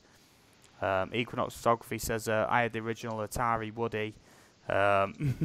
Showing my age, yeah, like a wood-panelled Atari. Yeah, when wood-panelled electronics were like the in thing. You know, like TVs and consoles and that. Otto Trainer says, hey all, great to see you, buddy. I hope you're well. Thank you for dropping in. We're currently... oh my goodness, I've only just realised I'm not wearing a tinfoil hat, Kev. It's all right, mate. This is no good, is it? This is no good. And I've been talking about Polybius as well. I've been talking about Polybius, mate, and I've not got this on to protect my head. That's why it gave me an headache, mate. It was transmitting some sort of frequency. That's no good, is it? So, oh, man. That's no good, man. I'm an hour and 45 into my tinfoil hat stream, and I've only just realised I'm not wearing my tinfoil hat. Oh, shame on me. Punish me in the chat. Go on, everybody. Punish me. I need punishment for that. Okay, so that's an article. I mean, you've put 2 links there, Crags. What? I've got 2 links. One is a Wikipedia page, and the other's CNN, I think. Okay. It turns out that there are ET game cartridges in there, but there's lots of others as well. It was a bit of a mixture. But there certainly are ET cartridges there, and one was sold off for a ridiculous amount of money. Yeah, was that the 20 in 1 or something? Or the 200 in 1 with Mr. Cheetah or something like that? I know, it was an ET one. Oh, okay. You said yourself, didn't you, that it was worth a ridiculous amount of money. They are now, just from Yeah. how many were handed back in. Now they're actually rare collector's items, Yeah. just because so many I just people handed them in or destroyed them, that now there's so many, well, there's so few yeah. good quality originals that they're actually worth a lot of money to collectors, just because they are known as essentially the game that unofficially caused the computer game crash of the 80s. Yeah. You know, so yeah, The final straw. the straw that broke the camel's back. Yeah. Yeah. Drone Tread on Me says GoldenEye was a game changer. I love that too. Oh, tell me about it. I spent ages on GoldenEye. And the unofficial sequel, Perfect Dark, was also a masterclass in computer games. EBR FPV says, remember Raiders of the Lost Ark on the Atari? I don't, unfortunately. Drone Obsessed Jerry Calvary says, Calverley, sorry. I played the Game Room games as a kid, Pac-Man, Centipede, Gallagher. Are you familiar with any of them, Kev? Yeah, Gallagher certainly I've heard of, yeah. And I remember. I'm old enough to remember these games, mate. Them ones are a little bit before me time, to be fair. Yeah. Obviously, I was born 87, so by the time I was growing up, it was all about Sonic the Hedgehog. Yeah. Yeah, well, Mega Drive from the age of 3, so that works out in the 90s, you know, Sonic the Hedgehog 1 and 2. And then Sonic 3 came out, and it was literally just a step above. I still play that game to this day. And if anybody hasn't played Sonic Mania, they need to get on it. Okay. Right, I'm just going to read through this chat, and then I'm going to get on some more conspiracy theories. That's cool. That's cool. Yeah. Drone Tread on Me says EBR FPV. I never figured out Raiders on Atari. It annoyed me. I'll slightly adjust what you've said in the chat there. I don't mind foul language in the chat. It's just I don't swear on stream. I'm not bothered if you lot want to use foul language. Outside of streams, I swear a lot. It's all good, but I try and keep my streams family friendly if I can. Talking about the FBI and CIA and assassination attempts and LSD in the general public and, you know, false flag terrorist incidents and I think I actually looked fairly creepy the way I was saying that, but that's cool. Let's have a look then. EBR says it was a silly game, really, one of the bad ones that took advantage of a great film. Like me and Kev were just saying, I'm willing to bet out of all the games that have been made around films, 9 out of 10 games that are based on films are absolute garbage. They are literally poorly made, buggy, or just generally bland and uninteresting. Yeah. Equinox says, my first proper computer was the Commodore 64. In our school, you were either Spectrum or Commodore. Weirdos had the Amstrads and the nerds had the Acorn or BBC Micro. Oh, yeah, man. Okay, I remember those BBC Micros. Says Airbexy. I remember seeing a video about one time. Drone Obsessed says, I graduated in 83. PMDB says, can I own you on Sonic Mania? Dude, there'll be no owning done by you. Trust me. I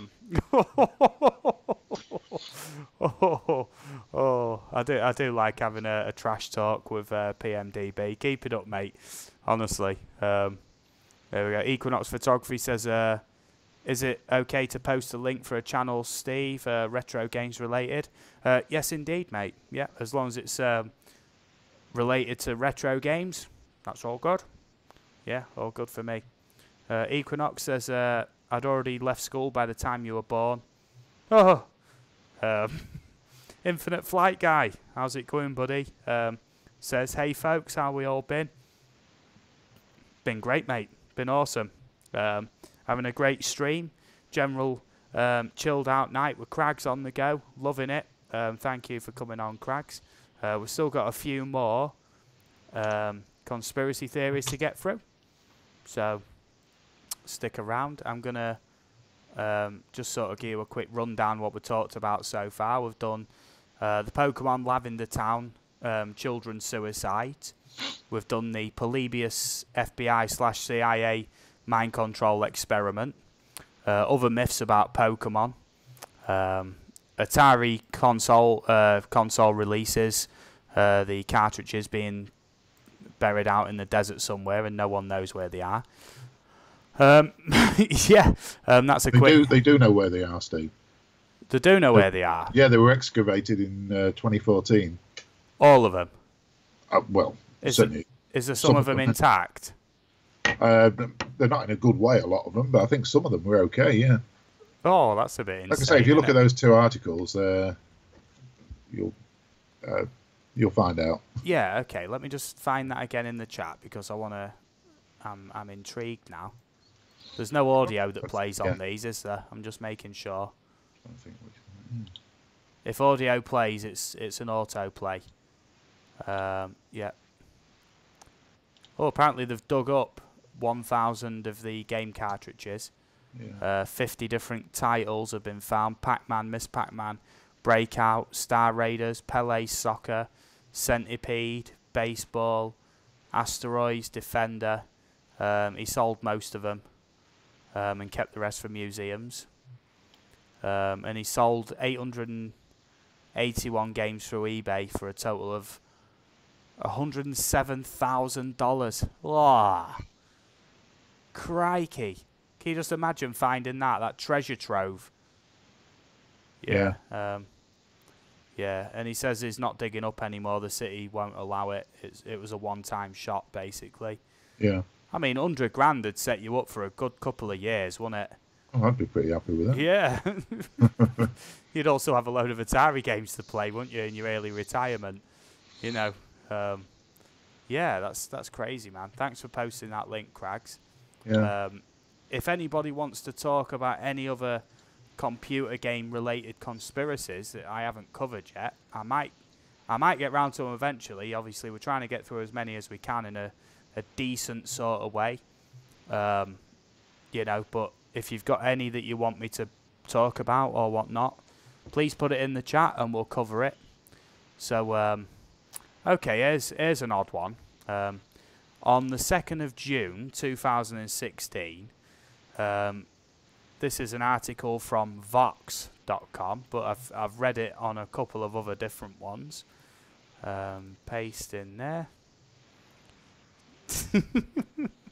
That's funny there. Rob Random's put Jet Set Willy on the Dragon 32 was my first addiction. Hey, the Lou D711 or 711, I hope you're well. Says, hello Pokemon and all fellow treasure hunters. Great to see you. Thank you for coming in. Very much so. I'm going to post a link in there that I'm going to be reading the odd bits from. Now, apparently, Elon Musk actually came forward with a release. Have you got the stream audio playing on your end, Kev? Were you just double? No, the only audio I've got playing is the Skype. Oh, okay, yeah. I was getting a little bit of ghost in there, mate. I was just making sure. Essentially, he came forward, Elon Musk, and I mean, everybody, or most people know who he is anyway, was in a conference with Vox Media, who've covered it in this article, and is talking about whenever you play a computer game, essentially, you could be killing inhabitants of like an alternate dimension or something like that. And I mean, it's got some crazy theories. I have linked the article in there. Now, what's your thoughts on that, mate, before we dig any deeper? Go on. Give me a good chunk of info, mate. What do you reckon? Because I'm just going to kick back with me Siggy for a minute. Like you say, he's got some crazy ideas, and I think this is another one of them. I don't go along with it now. Okay, well, apparently this was Musk's argument in full, so I'm assuming this is open quote here. The strongest argument for us being in a simulation probably is the following. 40 years ago we had Pong. like 2 rectangles and a dot. That's what games were. Now, 40 years later, we have photorealistic 3D simulations with millions of people playing simultaneously, and is getting better every year. Soon we'll have virtual reality, augmented reality. If you assume any rate of improvement at all, then the games will become indistinguishable from reality. Even if that rate of advancement drops by 1,000 from what it is now, then you just say, okay, let's imagine it's 10,000 years in the future, which is nothing on the evolutionary scale. So given that we're clearly on a trajectory to have the games that are indistinguishable from reality, and those games could be played on any set-top box or on any PC, whatever, and there would probably be billions of such computers or set-top boxes, it would seem to follow that the odds we're in base, the odds that we are in base reality is 1 in billions. Tell me what's wrong with that argument. Is there a flaw in that argument? This came, close quote, this came in response to a question from journalist Josh Topolsky, who pressed Musk further. The argument makes sense, Topolsky said, but what do you think? So what do you reckon to that so far then, Kev? I'm not sure I understand his argument. I think okay, we're going... he's talking about simulations getting better, basically. Moving from rectangles to photorealistic 3D simulations. It's still, the word is simulation. Yeah, but I think what he means is, potentially, I think the sort of reading between the lines, and obviously it is up for a bit of interpretation, is that essentially, imagine that it comes into simulation theory again, basically, but we could just be avatars in a computer game that's somebody in the future's set-top box on, rigged up to the TV. Yeah. And essentially, that by that sort of definition, do you know what I mean? Or like the way we play games, you know what I mean? The sort of AI within that game could have some level of sentience to it. Yeah. But then within that is sort of making the proposal that essentially the odds that we're in the top layer of reality is 1 in billions, essentially. So it's saying that we're embedded in simulation within simulation, basically. Colin, what's your thoughts on that then, mate? It's beyond me, mate. But I mean, I don't go along with it. No. It's like Inception in a way, isn't it? It's like a dream within a dream within a dream, isn't it? Yeah. Okie dokie. So the chat is quite interested on this one. There we go. Yeah. Equinox Photography. Yeah, that link to 8-bit. I am actually subscribed to him. He's got a really good channel there. Country Cycle Cam. Does the alternate dimension reset like the game? I'm assuming there would be a reset button. I mean, simulation theory is becoming more and more popular. I mean, but then again, you've got to ask what's the level of reality above our reality if you go in for that, which is a mad thought all in itself. Have you ever thought about if this is a simulation, Kev, what's above it? Well, no, because it's not a thought that passes through my mind at all. I don't. It never occurs to me that this might be a simulation. So you've never done hallucinogenic drugs then? Obviously not. Did I just say that on stream? I have a fairly simple concept of reality, and that it's this. Oh, I'm not condoning the use of any illicit substances. Yes, you are. No, I'm not condoning it. Okay. Everyone's free to do what they want to do. Equinox Photography says my addiction was Phoenix on the Atari and Lemmings on the Amiga. Oh, Lemmings. Oh, you've just reminded me of that. That's cool. Country Cycle Cam says like the Schwarzenegger movie. Which Which one would that have been? I think we're probably talking Total Recall, are we? Yeah, but Total Recall want virtual reality or no, it wasn't. Whatever, It was, but I can't think what other film we might be talking about. Yeah, Country Cycle Cam, please elaborate a bit more on that one about the Arnie film. Rob Random says Paperboy was another game that kept me entertained. Love scrolling 3D-ish game. Yeah, it was like isometric, wasn't it? Which was like the earliest form of like pseudo 3D, wasn't it? Which is really effective at showing off what they could do back in the day. Yeah. Country Cycle Camera, Total Recall, The Matrix.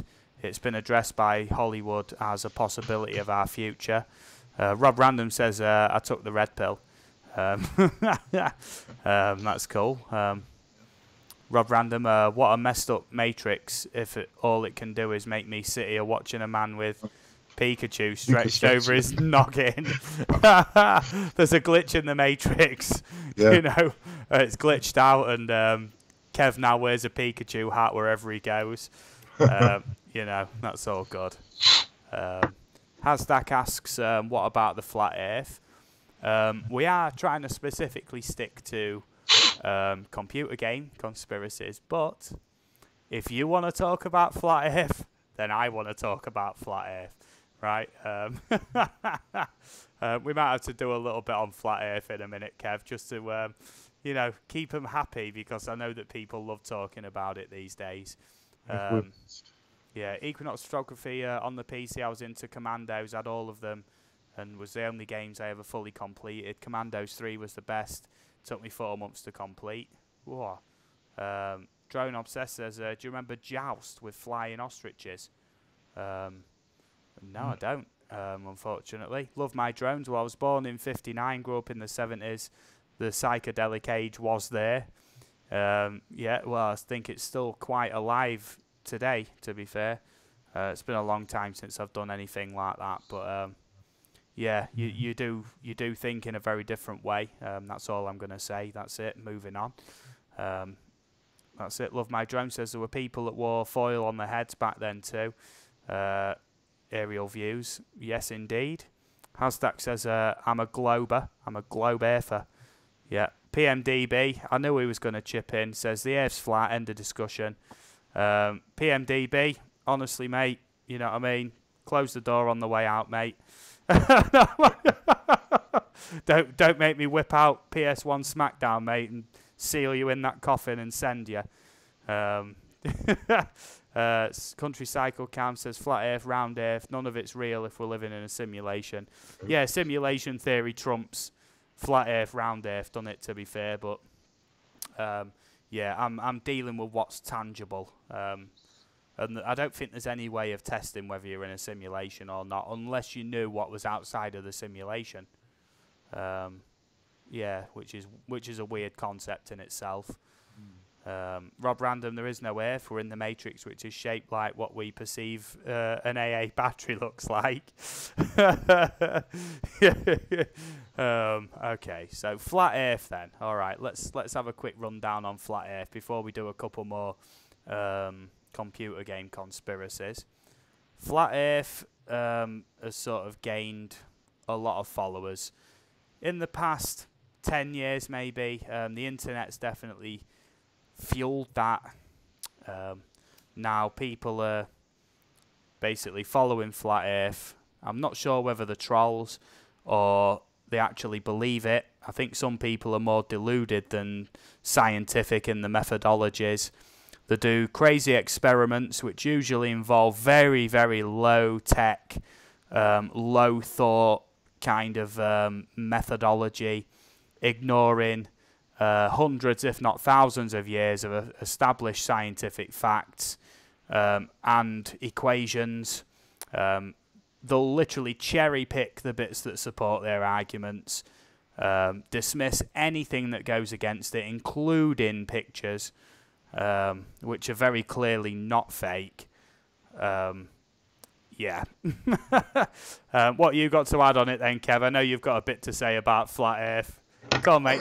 Bearing in mind, mate, you're my guest. You can say whatever you like right now. Permission to speak freely.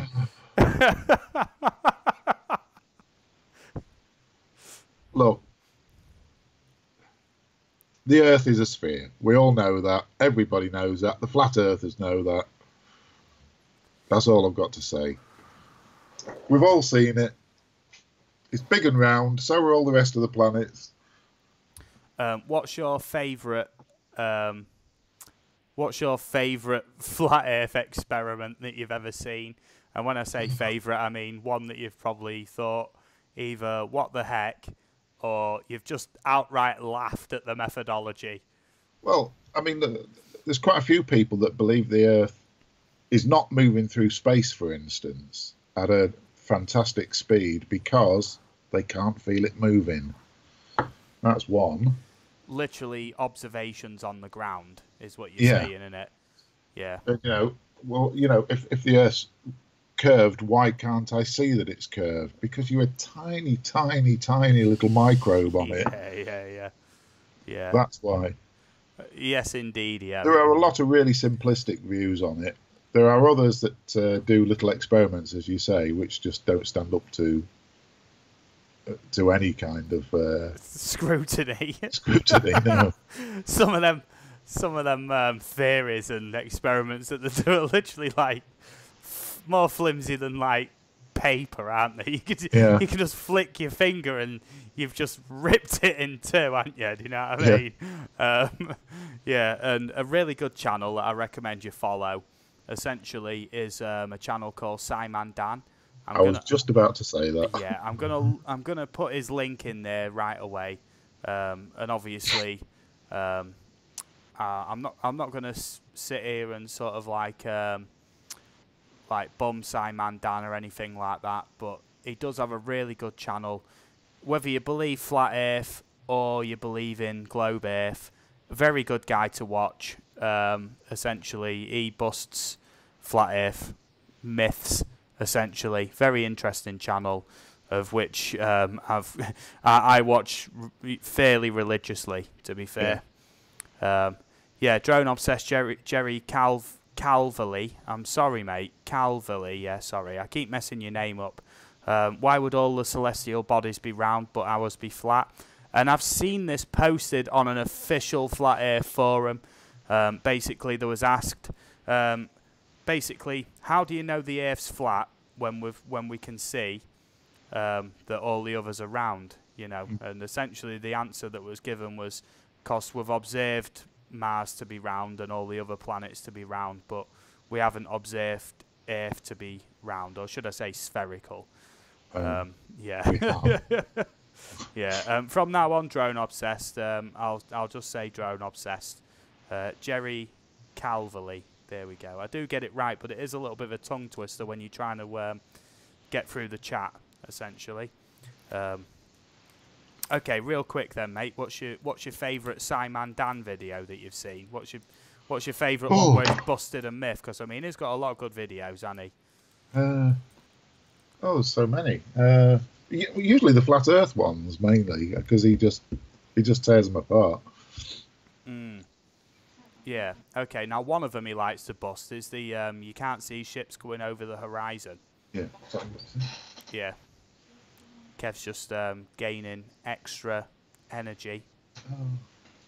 He's charging up. Yeah. Yeah. Are you okay there, Kev? Yeah. Sorry, I was just talking to my wife. Yeah, that's all right, mate. Just like, are you still hanging around with that Steve character? You've got to you've got to stop. He's a bad influence. Yeah. Oh, blooming heck. I don't know. So, in a moment, then I'm going to get on to some more computer game conspiracies. But first, I must bow down and pay homage to Canadian Drone Hub, who just came in. Hello, Roger. I hope you're well. I'm bowing down. All hail, Roger. If you haven't subscribed to Roger so far, highly recommend you do. I'm sorry, I'm just having an antacid. Got some bad heartburn going on. I've had a bit of a crazy party weekend. And it's not very good today. So, stick a like on the stream if essentially you appreciate that even though I'm rough as a badger's bum, I'm still doing the stream. Nothing will stop me. Even when I'm not well, I still try and get my stream done. So that's all good. Anything else you can add on Flat Earth, mate, real quick while I have this Rennie, and then we move on to some more computer game conspiracies. You've got a minute or two. Am I allowed to use the word bollocks? Yeah, we've agreed on a previous stream that bollocks is okay. It's one of them almost swear words. It's all bollocks, mate. Okay, can you be a little bit more specific? Everything about Flat Earth is bollocks. And that's literally, that is it. It's just going to draw the line in the sand there.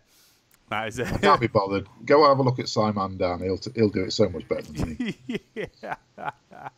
Yeah, okay. Right, so I'm just looking through some others. Okay, so here we go. Here's an interesting one for you. I'm going to post the link into the chat for you because I do make sure that I'm listing off my sources right there. Once again, if you've not subbed to Canadian Drone Hub, go sub to him. Honestly, live streaming every day. Roger is an absolute legend and has done so many great things for not only my channel but other people's channels. Occasionally, you'll catch me on the panel there as well. You know, whenever he invites me on and I'm available to do it.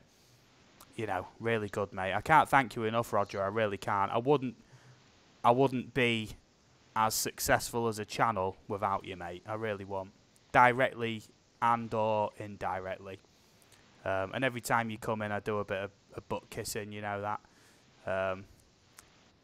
Yeah. Okay. Drone Obsessed says, "Have you listened to the Flathead Earth guys defend?" No, please put a link in the chat, mate, and I'll check that out later. Drone Tread on me says that's okay, but my mirror case, but my minor case is bad in the UK. Need a rule book. Oh, okay, yeah, I see. But yeah, I see what you mean. Yeah, it's all about different standards in it. I don't think bollocks is a swear word personally. Yeah, I'm sorry, Flat Earth Head guys. Yeah, please post a link, mate, 'cause I ain't heard of them before. Drone Obsessed says, I found this channel through Canadian Drone Hub. Yes, and a lot of I've been put in touch with a lot of other great channels through them. So next up, then, we're going into another computer game conspiracy. In 1 second, I'm just getting this lined up. So I've posted the link to the article. I'll repost it just so. Essentially, I'm giving credit where credit's due. You know, you can check it out yourself and whatnot. What not, should I say? Not what not. Roger said, I just finished setting up my new computer again. Sorry, Caps. I know. I read it as, I just finished setting up my new computer again. Yeah. The reason Roger is the hub is because all things run through him. Yes, indeed, he's got his finger on the pulse, most definitely. Roger, if you need help setting up your computer, mate, I know a lot about computers, so feel free, mate. Yeah, even after the stream, mate, if you wanted a little chat or whatnot. If you know a bit about conspiracy theories or you just want to hang out with us and you've got Skype, feel free to let me know in the chat if you want to come on for a little bit, mate. I'd be absolutely honoured, but no problems if not. So just let me know. So next up then, Kev, here's another one from that link that I posted. And this one's called The Lost Kill Switch Video. And I don't think this covers everything that's... I don't think it covers all of it. So I'll fill in the gaps once I've read this article. I'm just going to reel it off. So this is the article, starting now. Continuing the theme of likely fake but nevertheless haunting video game stories, one urban tale surrounds a PC release called Kill Switch, an eerie 2D survival horror title developed by the Carvina Corporation, which is also likely the work of fiction, although its disturbing Twitter feed suggests otherwise. According to legend, Carvina published no more than 5,000 copies of Kill Switch in 1989, and each version would self-delete once completed. It meant that the market value of a working version soared as each copy deleted itself, to the extent that in 2005 a mint condition version was apparently sold on eBay for $733,000. I can't work out if that's American dollars, listed there by the way, back to the article, to a Tokyo resident by the name of Yamamoto Ryoichi. I believe that's the way to pronounce that. The story follows is nearly always told the same way. Keen to expose the game to the world, Ryoichi set about to publish a Let's Play video. Apparently a 1 minute and 45-second video clip found its way to YouTube, but the footage only showed Yamamoto slumped at his computer in front of the selection screen with his back to the camera. He doesn't move, but you can hear him crying, and then the screen goes blank. It's easy to see through such tall tales when you consider that Yamamoto's video isn't listed on YouTube. It is curious, however, that dozens of Killswitch gameplay videos can be found on the site, meaning that somebody has either decided to build a game based on the legend, or you're looking at the real thing. Yeah, I mean, what's your thoughts on that then, Kraus? Because there's a couple of bits I've got to add to that, but... Well, do you know, one of the first things I thought was the name sounds fake. Yeah. Yamamoto and Ryoichi are both fairly common Japanese names. I don't see why that would remove credence from it, though. No, probably not, but it's just one of the first things I latched on to. Are you saying it's like a stereotypical sort of... A stereotypical Japanese name, yeah. Yeah, okay. As far as the rest of it, I mean, like it says, it isn't actually on YouTube, this supposed video. This 1 minute 45-second clip with him slumped over. Yeah, with no... there's no link to it. I'd be interested to see some of the gameplay videos, because I haven't seen them before, so I really don't know. Okie dokie. Well, interesting story. Yeah, 1 second. I've got more to add to that. Okay. That's fine, Roger. All good, mate. You know what I mean? Whenever I'm streaming, whenever, mate. If you ever want to come on the panel with us, just say in the chat, mate, and we'll rig it up, mate. I'd highly recommend getting Skype, because that really would help. I run OBS with Skype. So if you ever want to come on the panel, mate, honestly, I would be honoured. Centroid's just come in, and I know that he is a big fan, and this will set a precedent this stream if he don't come on, because it will be the first one for probably about a month where he's not featured on the panel. So Centroid, let me know, mate, if you fancy a Skype call and come on the stream with us for a little bit. Let me know. I'm probably going to be going for about another 45 minutes or so. I think that would be a fair time to end there. But if you want to catch the last bit of it, I know you haven't made a new hat, which is all good. Neither have I. I've just used an old one. And I know that you've got them mannequin heads somewhere with all your old hat on. You know what I mean? That's all good. So if you want a call, mate, just say yes in the chat, you know, and I'll put that Skype call through to you, mate, and rig you up on the stream. I heard a slightly alternate story of this Killswitch video, essentially, where upon completion of the game, there was like mass suicides, basically, of people who'd played the game, cleared it. And essentially, on the game, you play as a woman or an invisible demon on the game, which is very, very odd. Yeah, that's all cool. So Centroid wants to come up on the panel for a little bit. That is all good. Centroid, I hope you have Skype ready. Yes, he does. Yes, he does. Is reliable. Yeah, that's all good. All you need to do is accept the call, mate, and we'll be on it, okay? There we go. Wherever he is. Just one moment, please, while we establish Centroid.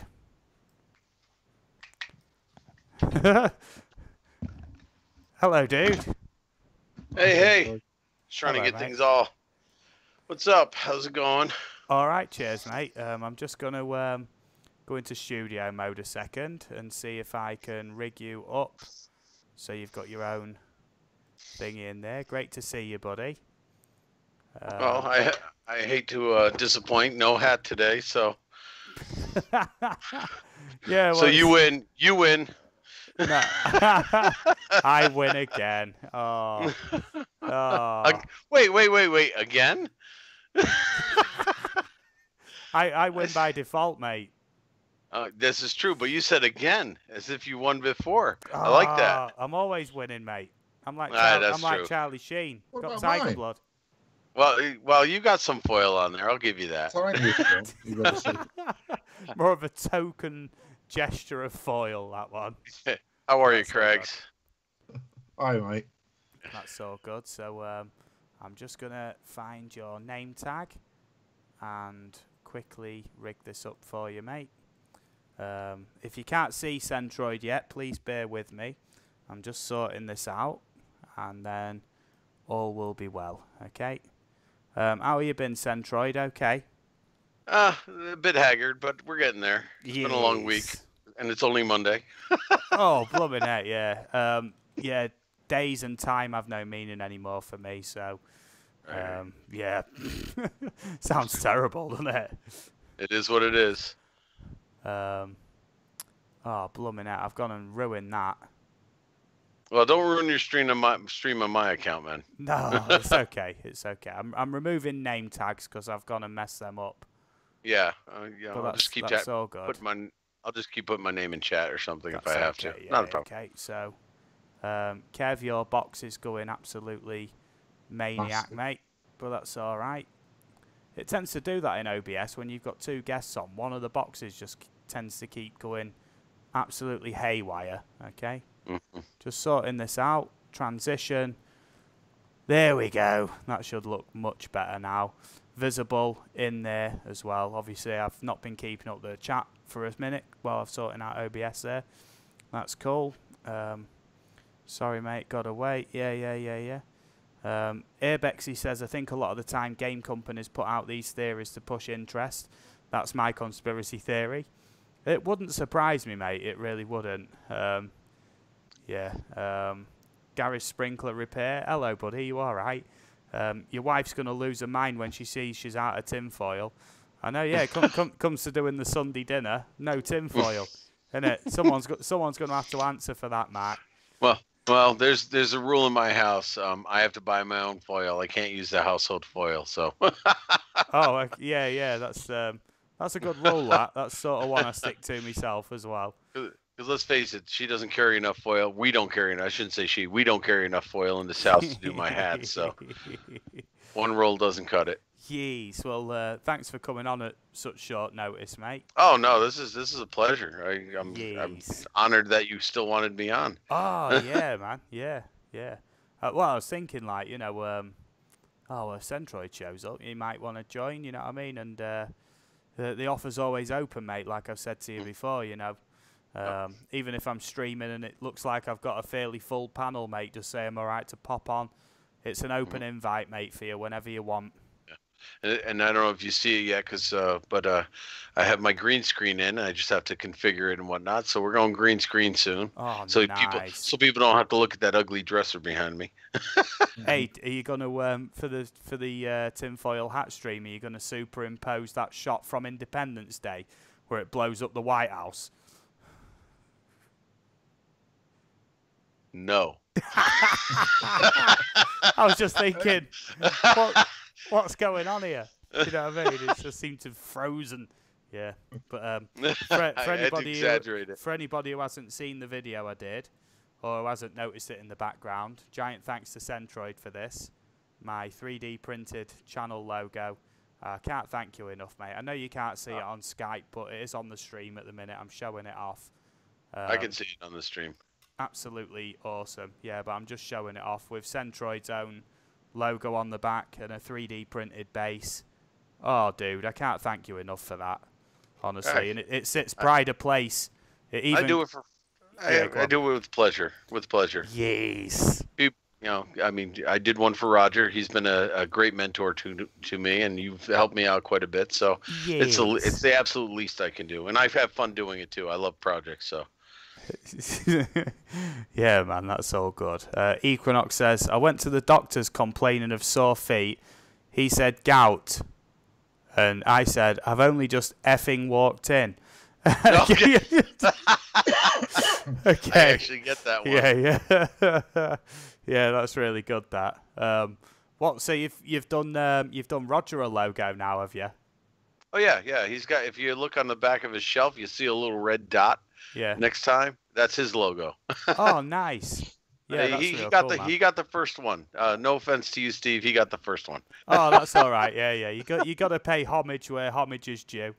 Well, he if it weren't for Roger, I wouldn't be on YouTube. I can tell you that right now. He's been a great mentor and a friend, and he does a wonderful thing for the community. So if anybody, I see everybody in here. I see everybody in Roger's channel all the time, but so I'm speaking to the choir here, preaching to the choir. So everybody doesn't check him out. You got to go check him out. Yes. Yeah, and I openly say, you know what I mean, support Roger at the Canadian Drone up there. You know, you can't go wrong with Roger. He's one of the nicest people on YouTube. You know, awesome stuff. So, and yeah, I just have to respond. I just finally caught on to what Drone Tread on Me was talking about. He says getting your sailboard ready for summer. He must be talking about the green screen hanging up behind me. No, it's a green screen, buddy.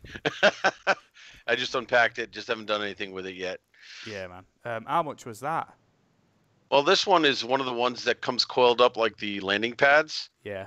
You know, that you get for drones, and it's got the stand with it. So I had to be careful with the area that I have here. It was just under $100 for the stand and the thing, and it's got a blue screen on the back, and it folds up nicely.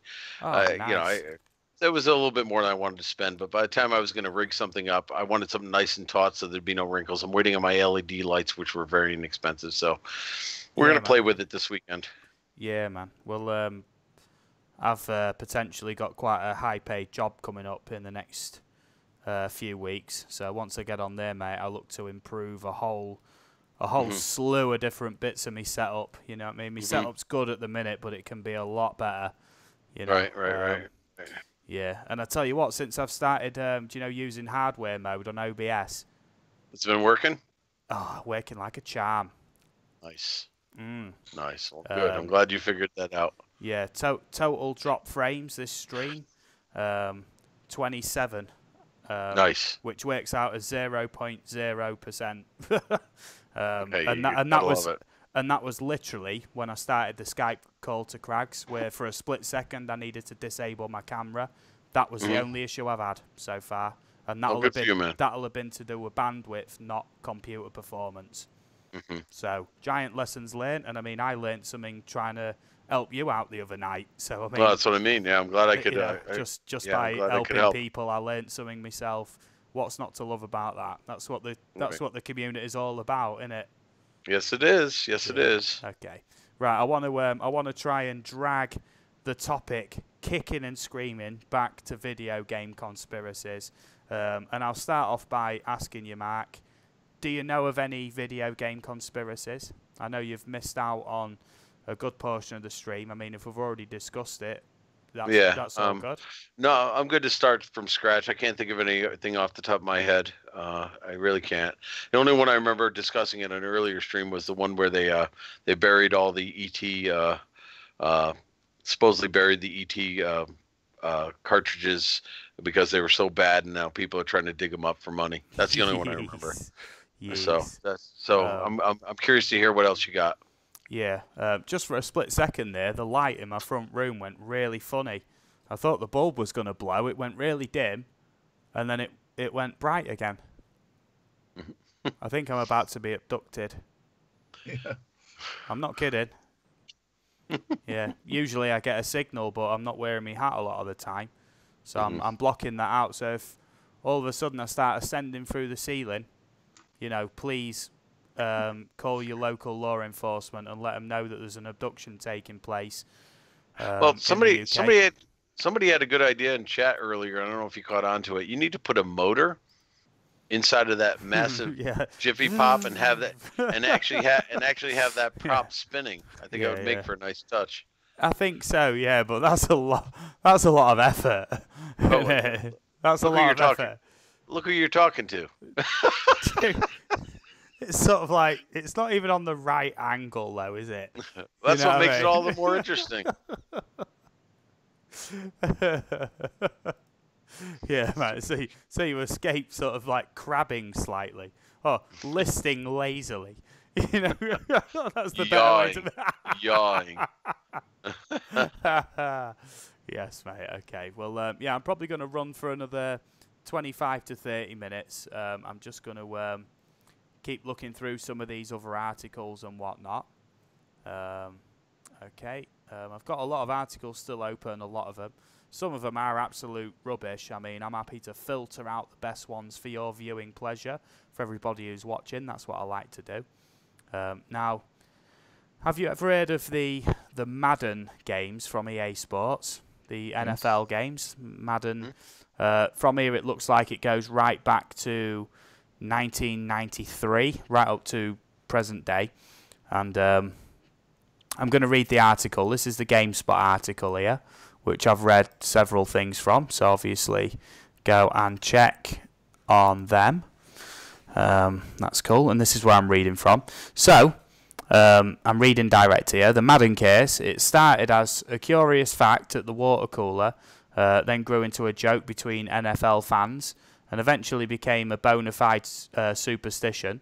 Between the years of 1999 and 2014, nearly every NFL player who appeared on the front cover of EA's Madden games suffered a significant injury shortly after. Nearly is handy journalese term, which the cynical among you will notice actually means not at all, and thus cannot be the description of a case. However, in this case, nearly represents 15 out of 18 Madden cover stars who went on to suffer from either horrific injuries, sinking performances, or major losses to their respective clubs. As chronicled in the excellent Digital Trends article, the case's first victim was Garrison Hurst, who broke his ankle shortly after his likeness was splashed on the front cover of Madden NFL 1999. In the 15 years since, only three players appear to have dodged the case. Richard Sherman, Calvin Johnson, and Larry Fitzgerald. At one point, EA, Electronic Arts, even discussed plans to make a film about the case. Did you know anything about that? I never heard that one before, to be honest. I know of the Madden games. I've never really been into sports video games, but I know a lot about them. They're a big thing here in the States, but I never heard about that curse before. Okay, you ever heard of that before, Kev? I haven't, but sportsmen, particularly in a sport like that, getting injured does not to me make a curse. No, it's a highly creditable coincidence. Yeah. Okay, well, I'll move swiftly on then. I've put that one out there. Now, this is less of a game. This was actually hidden in Microsoft Office 95, but it does include a kind of game. And this is from Cracked, the website Cracked, an article here. I'm going to post that in the chat for anybody who wants to check it out. I always give credit where credit's due. So, Microsoft Office 95, Hall of Tortured Souls. And this article does include pictures, and this is well documented, this whatever it is, game built into Office 95. And I'm going to read the article there. If you've been on the internet for longer than 5 minutes, you're probably aware of the thousands of emails, forwards, and poorly designed web pages accusing Bill Gates of being the devil, literally. Apparently, the Prince of Darkness has clumsily dropped evidence of his dark secret all over his products. One popular urban legend claims that names like Bill Gates, Windows 95, and MS-DOS 6.21 somehow add up to 666, which is silly because everyone knows you can't add letters. Another one says there's something called the Hall of Tortured Souls, or the Hall of Lost Souls hidden inside of Weird 95. Supposedly it's a creepy first-person game with Doom-like graphics, and if you make it to the end of a narrow path, it will show you something really eerie, or reveal something about Microsoft or both. And it says here that's completely false. There's no creepy game hidden inside Weird 95. It's actually on Excel 95. Yeah, I'm still reading from the article. There is pictures on the link that I sent. It says, wait, what? They put that inside a program used to create spreadsheets. If you open up a new Excel file, I'm guessing it's Excel 1995, go to row 95 and follow a few other steps which are linked in the article. A new window will pop up on your screen and possibly take 10 years away from your life with a resulting shock. Turns out the Hall of Tortured Souls isn't a dramatic nickname people on the internet invented. It's what the window actually says, and there's pictures of this running and everything. The game appears to only have 2 rooms separated by some stairs, one with blue pillars and the green pools, and another with red names raining down a window. That's it. The place is completely deserted except for you, which somehow makes it even creepier. However, if you type Excel, KFA, while facing a certain direction, one of the walls will disappear while you're not looking, and behind it you'll see a very narrow, hard-to-cross bridge with something weird at the other end. There's pictures of all of this. If you make it to the other side, you'll see what looks like a bizarre other-dimensional reenactment of the Last Supper. Now, before you curl up under the bed and start crying, those are actually the guys who developed Excel 95. Apparently, Microsoft programmers used to do this all the time. There's also a 3D flight simulator in Excel 97 and a racing game in Excel 2000. It's simply a fun way for them to credit their work, because seriously, when's the last time you read the about page for a program? Of course, some people still see this as definite proof that Bill Gates is in fact the Antichrist, accusing him of personally putting the game there to, you know, be all Antichristy and stuff. So, okay, we'll start with Crags on this one, because he's usually the wealth of information, mate. You got anything to say on this? I've seen these some of these games before. I haven't seen this one, I don't think. But I knew there were games in Excel. Okay. As far as the Antichrist, I don't believe in the Antichrist, so Bill Gates is not the Antichrist. But the games are interesting. The fact that they exist. Yeah, definitely. Anything to add, Mark? Yeah, I'm with Craig's on this one. I'm not much on that side of the Antichrist concept. I do, talking with Nay from Interactive, being a developer himself, I mean, and my brother who does it, these guys, whether the companies that they work for know it or not, they put, everybody refers to them like sometimes as Easter eggs, or they put their signature somehow on the product to slip by. And, I think it's all for fun. And I do also believe that sometimes some of these things are done to drum up purchasing them. Some people are going to buy Excel just to see if they can play around with this thing and find this stuff. Yeah. So they're making sales no matter what, whether it's the people who are actually using it for its purposes or to try to find all the crap that's apparently inside of it. So they don't care. Go ahead, buy it. Yeah. For toilet paper, for crying out loud. So I don't think it's an Antichrist situation. Call it a conspiracy, but it's more about economics than it is about theology. Yeah. Well, that's the thing, innit? People are going to go, oh, you seen that weird game you can play in Excel 95?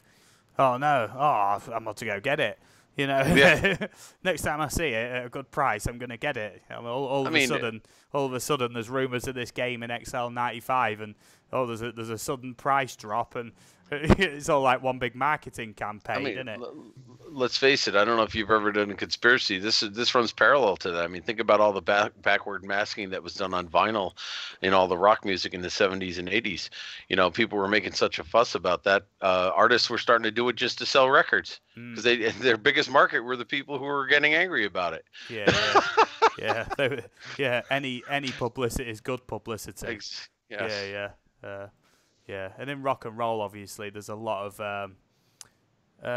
I don't know. Say, just for example, I was at my nephew's christening yesterday. Well, not yesterday anymore on UK time, but essentially there was like a priest there, and they had a guitar, a few instruments and a guitar and whatnot. And I sort of giggled with Crags while I was playing. I said, "Oh, can you imagine these having a guest spot down the Yardbirds, like the rock club where I work, just for a giggle?" And then I said to Lauren as a laugh, like who was sat next to me, I went, "Can you just imagine at the end of his singing his hymns with his guitar that you know, at the end of the song, he just sort of smashes his guitar and walks out like rock and roll, you know what I mean?" And while he was still singing, she was doing the, you know, the rock and roll symbol. And I went to her, "Don't do that in here. You're in a church." She's like, "Why not?" I'm like, "That represents the devil horns. You're in a church. What you doing? You out your mind? Yeah, you know. Anybody sees you doing that in here, you're gonna get thrown out." Devil horns in one hand, lighter in the other. You know, come on. What more could you want in a church? So obviously, rock music has always been sort of loosely linked, and it to sort of like, I don't know, Satan in a way, and being sort of the evil side of music, if you know what I mean. And a lot of bands especially play on that, don't there? Bands like Slipknot, for example, is a big example. Marilyn Manson. I nearly said Marilyn Monroe then for some reason.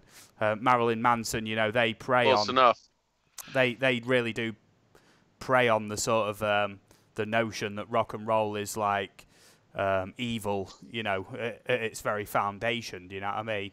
Right. You know, because it is all sort of like imagery in it, and sort of, yeah, definitely. But yeah, I don't know if there's anything more to say about this Excel game or anything.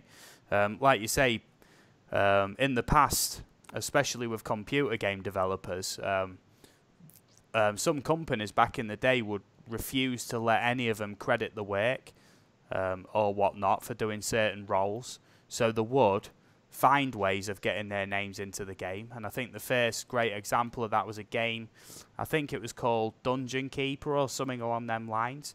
And by not playing the game it was meant to be played, by going off in this random direction, around this random set of, you know, halls and corridors that seem to lead nowhere, eventually you come to a room where it says right down the middle, vertically, you know, created by so-and-so and whatnot, and credited himself that way, you know, in a way where just by game testers, they're never going to pick that up, you know, but someone stumbled across it. And it creates a legend, doesn't it, basically, of like the first game's Easter egg, which was referenced in Ready Player One, if you've seen that film. I've read the book, I've seen the film. Totally different. Yeah. What did you think to Ready Player One, seeing as we are sort of on the topic of computer games? I really enjoyed the book. I really did. It brought back a lot of memories. I mean, and there were a lot of things that they left out in the movie that I you know, referencing certain games that I used to play as a kid growing up, that I was a little disappointed with. That's just me and my pride. The movie was okay, but the book was far better, I thought. So if anybody hasn't read the book, or if anybody's watched the movie, I recommend you read the book. Yes. Okie dokie. Isn't that always the case, though? Yeah, sorry, mate. EBRFPV says, gonna go to sleep now, guys. Thanks for the stream. That's all good, mate. Thank you for popping in. Thank you for being, you know, in the chat, and I hope you've enjoyed the stream. Remember, I will be streaming Wednesday night. At the minute, I'm toying between the usual sort of Wing It Wednesday support stream where we just openly chat about anything, or whether to do my OBS workshop stream. So I'm not sure yet. I think the OBS workshop stream, I think I need to publicise it a little bit more. I'll probably do that next week at this point. So on Wednesday, streaming 10 p.m. UK time, 5 p.m. Eastern time, and obviously Tinfoil Hat Sunday, we'll be back next Sunday, or this Sunday, should I say, and I'm going to be doing my favourite Shane Dawson conspiracy theories. I got some homework to do then. Yes, well, Shane Dawson is a channel on YouTube that covers conspiracy theories, not with live streams, but original videos, and some of these videos are over an hour and a half long, very, very in-depth, very well made, very well produced, very factual. And his channel has 20 million subscribers. Yeah. So you can imagine that his conspiracy theories are well presented at very least. And I've been watching a lot of his videos later, and a lot of them do make sense. So I'm going to do my research as well, get my notepad out and pick up on a few key points. And next Sunday I'm going to be discussing my favourite or my most interesting Shane Dawson conspiracy theories, which I think will make for a very good stream. Yes, indeedio. So I'm going to wrap up, I reckon, in about 5 minutes. Kev, would you like to say a few goodbyes, mate? Because obviously I've got a couple of other goodbyes to say. Do you want to say a few goodbyes and whatnot? Goodbye to everybody on the stream. We'll see you next time. Yeah, thanks for your effort on the tinfoil hat, mate. Do I sense a little sardonic tone in there somewhere? A little sarcasm? No, there is a hat there. There's definitely a hat there. Yeah. No, Pikachu's wearing the hat. You're not wearing the hat. I'm wearing Pikachu. Technicality. Wearing the hat. Yeah. Well, I did screw up a little bit because last night Kev said, "Oh yeah, well I won't be available till about 10:30." Blah blah blah. But by then we'd had quite a long day, hadn't we? I'd had a few JDs and whatnot, and I was on my way to a staff party, so I was sort of thinking about that and whatnot. And I did say, well, I was thinking about maybe starting the stream at 10:30. Completely forgot. I messaged him on Facebook it was about 8:30 or something. And I put, "Oh, you still up for tonight, mate?" And he went, yeah, I'll be ready about 10:30.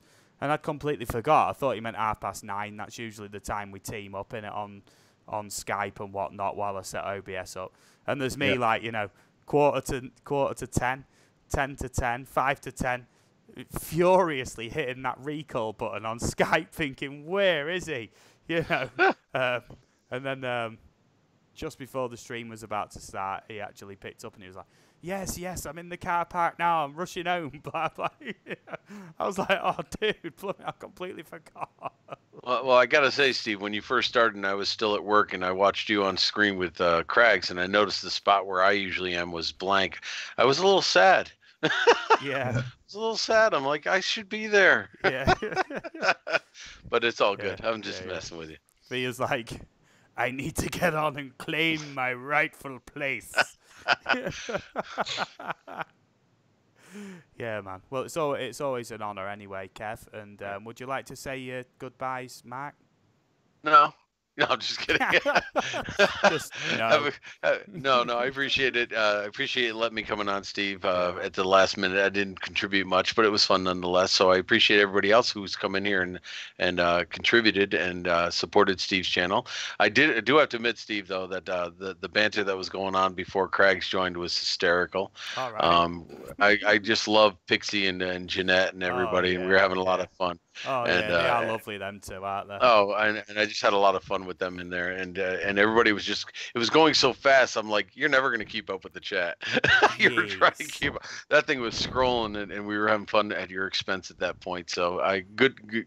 You made a valiant attempt, but yeah, everybody, thank you so much for being on, and hopefully we are on this Sunday, Steve.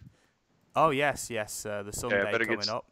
Okay, I got some time to work on my hat then. So yeah, I feel naked. I kind of feel naked right now. Yeah. Real quick, I don't know. I'm just having a look on here. Apparently Jay's streaming. I'm just looking for somebody to raid, essentially. Before everybody goes, please do me a favour and bear with me. I'm just looking for a good stream to raid, so that when this one's over, you're not left out with nothing to do, basically. So I recently came across a really good channel called Darren's Northern Life. I don't know if anybody's heard of this. No. No, really good channel. I'm going to put this in the chat for you. This is his stream that's on the go right now. I do realise there's 8 people in. That includes me, probably Craigs and Centroid. But that is for Darren's Northern Life. Please head over there and let him know that Aerial View sent you. Real spot on guy. I'd be honoured if you'd just say hello from me and support him and whatnot. So that's all good. So I'll catch you over in Darren's Northern Live stream. Thank you for coming on, Mark. I do understand you're a busy man. And thank you for coming on, Kev, under duress, you know, when me trying to hurry you up and everything. And I'll catch you all again Okay. on Wednesday when I stream again for the general chat and support stream. And have a great night, everybody, and I'll catch you all again real soon. Okay? Okay. Farewell, Take care, everybody. everybody. Thank you for Cheerio. coming in. I've had a great time.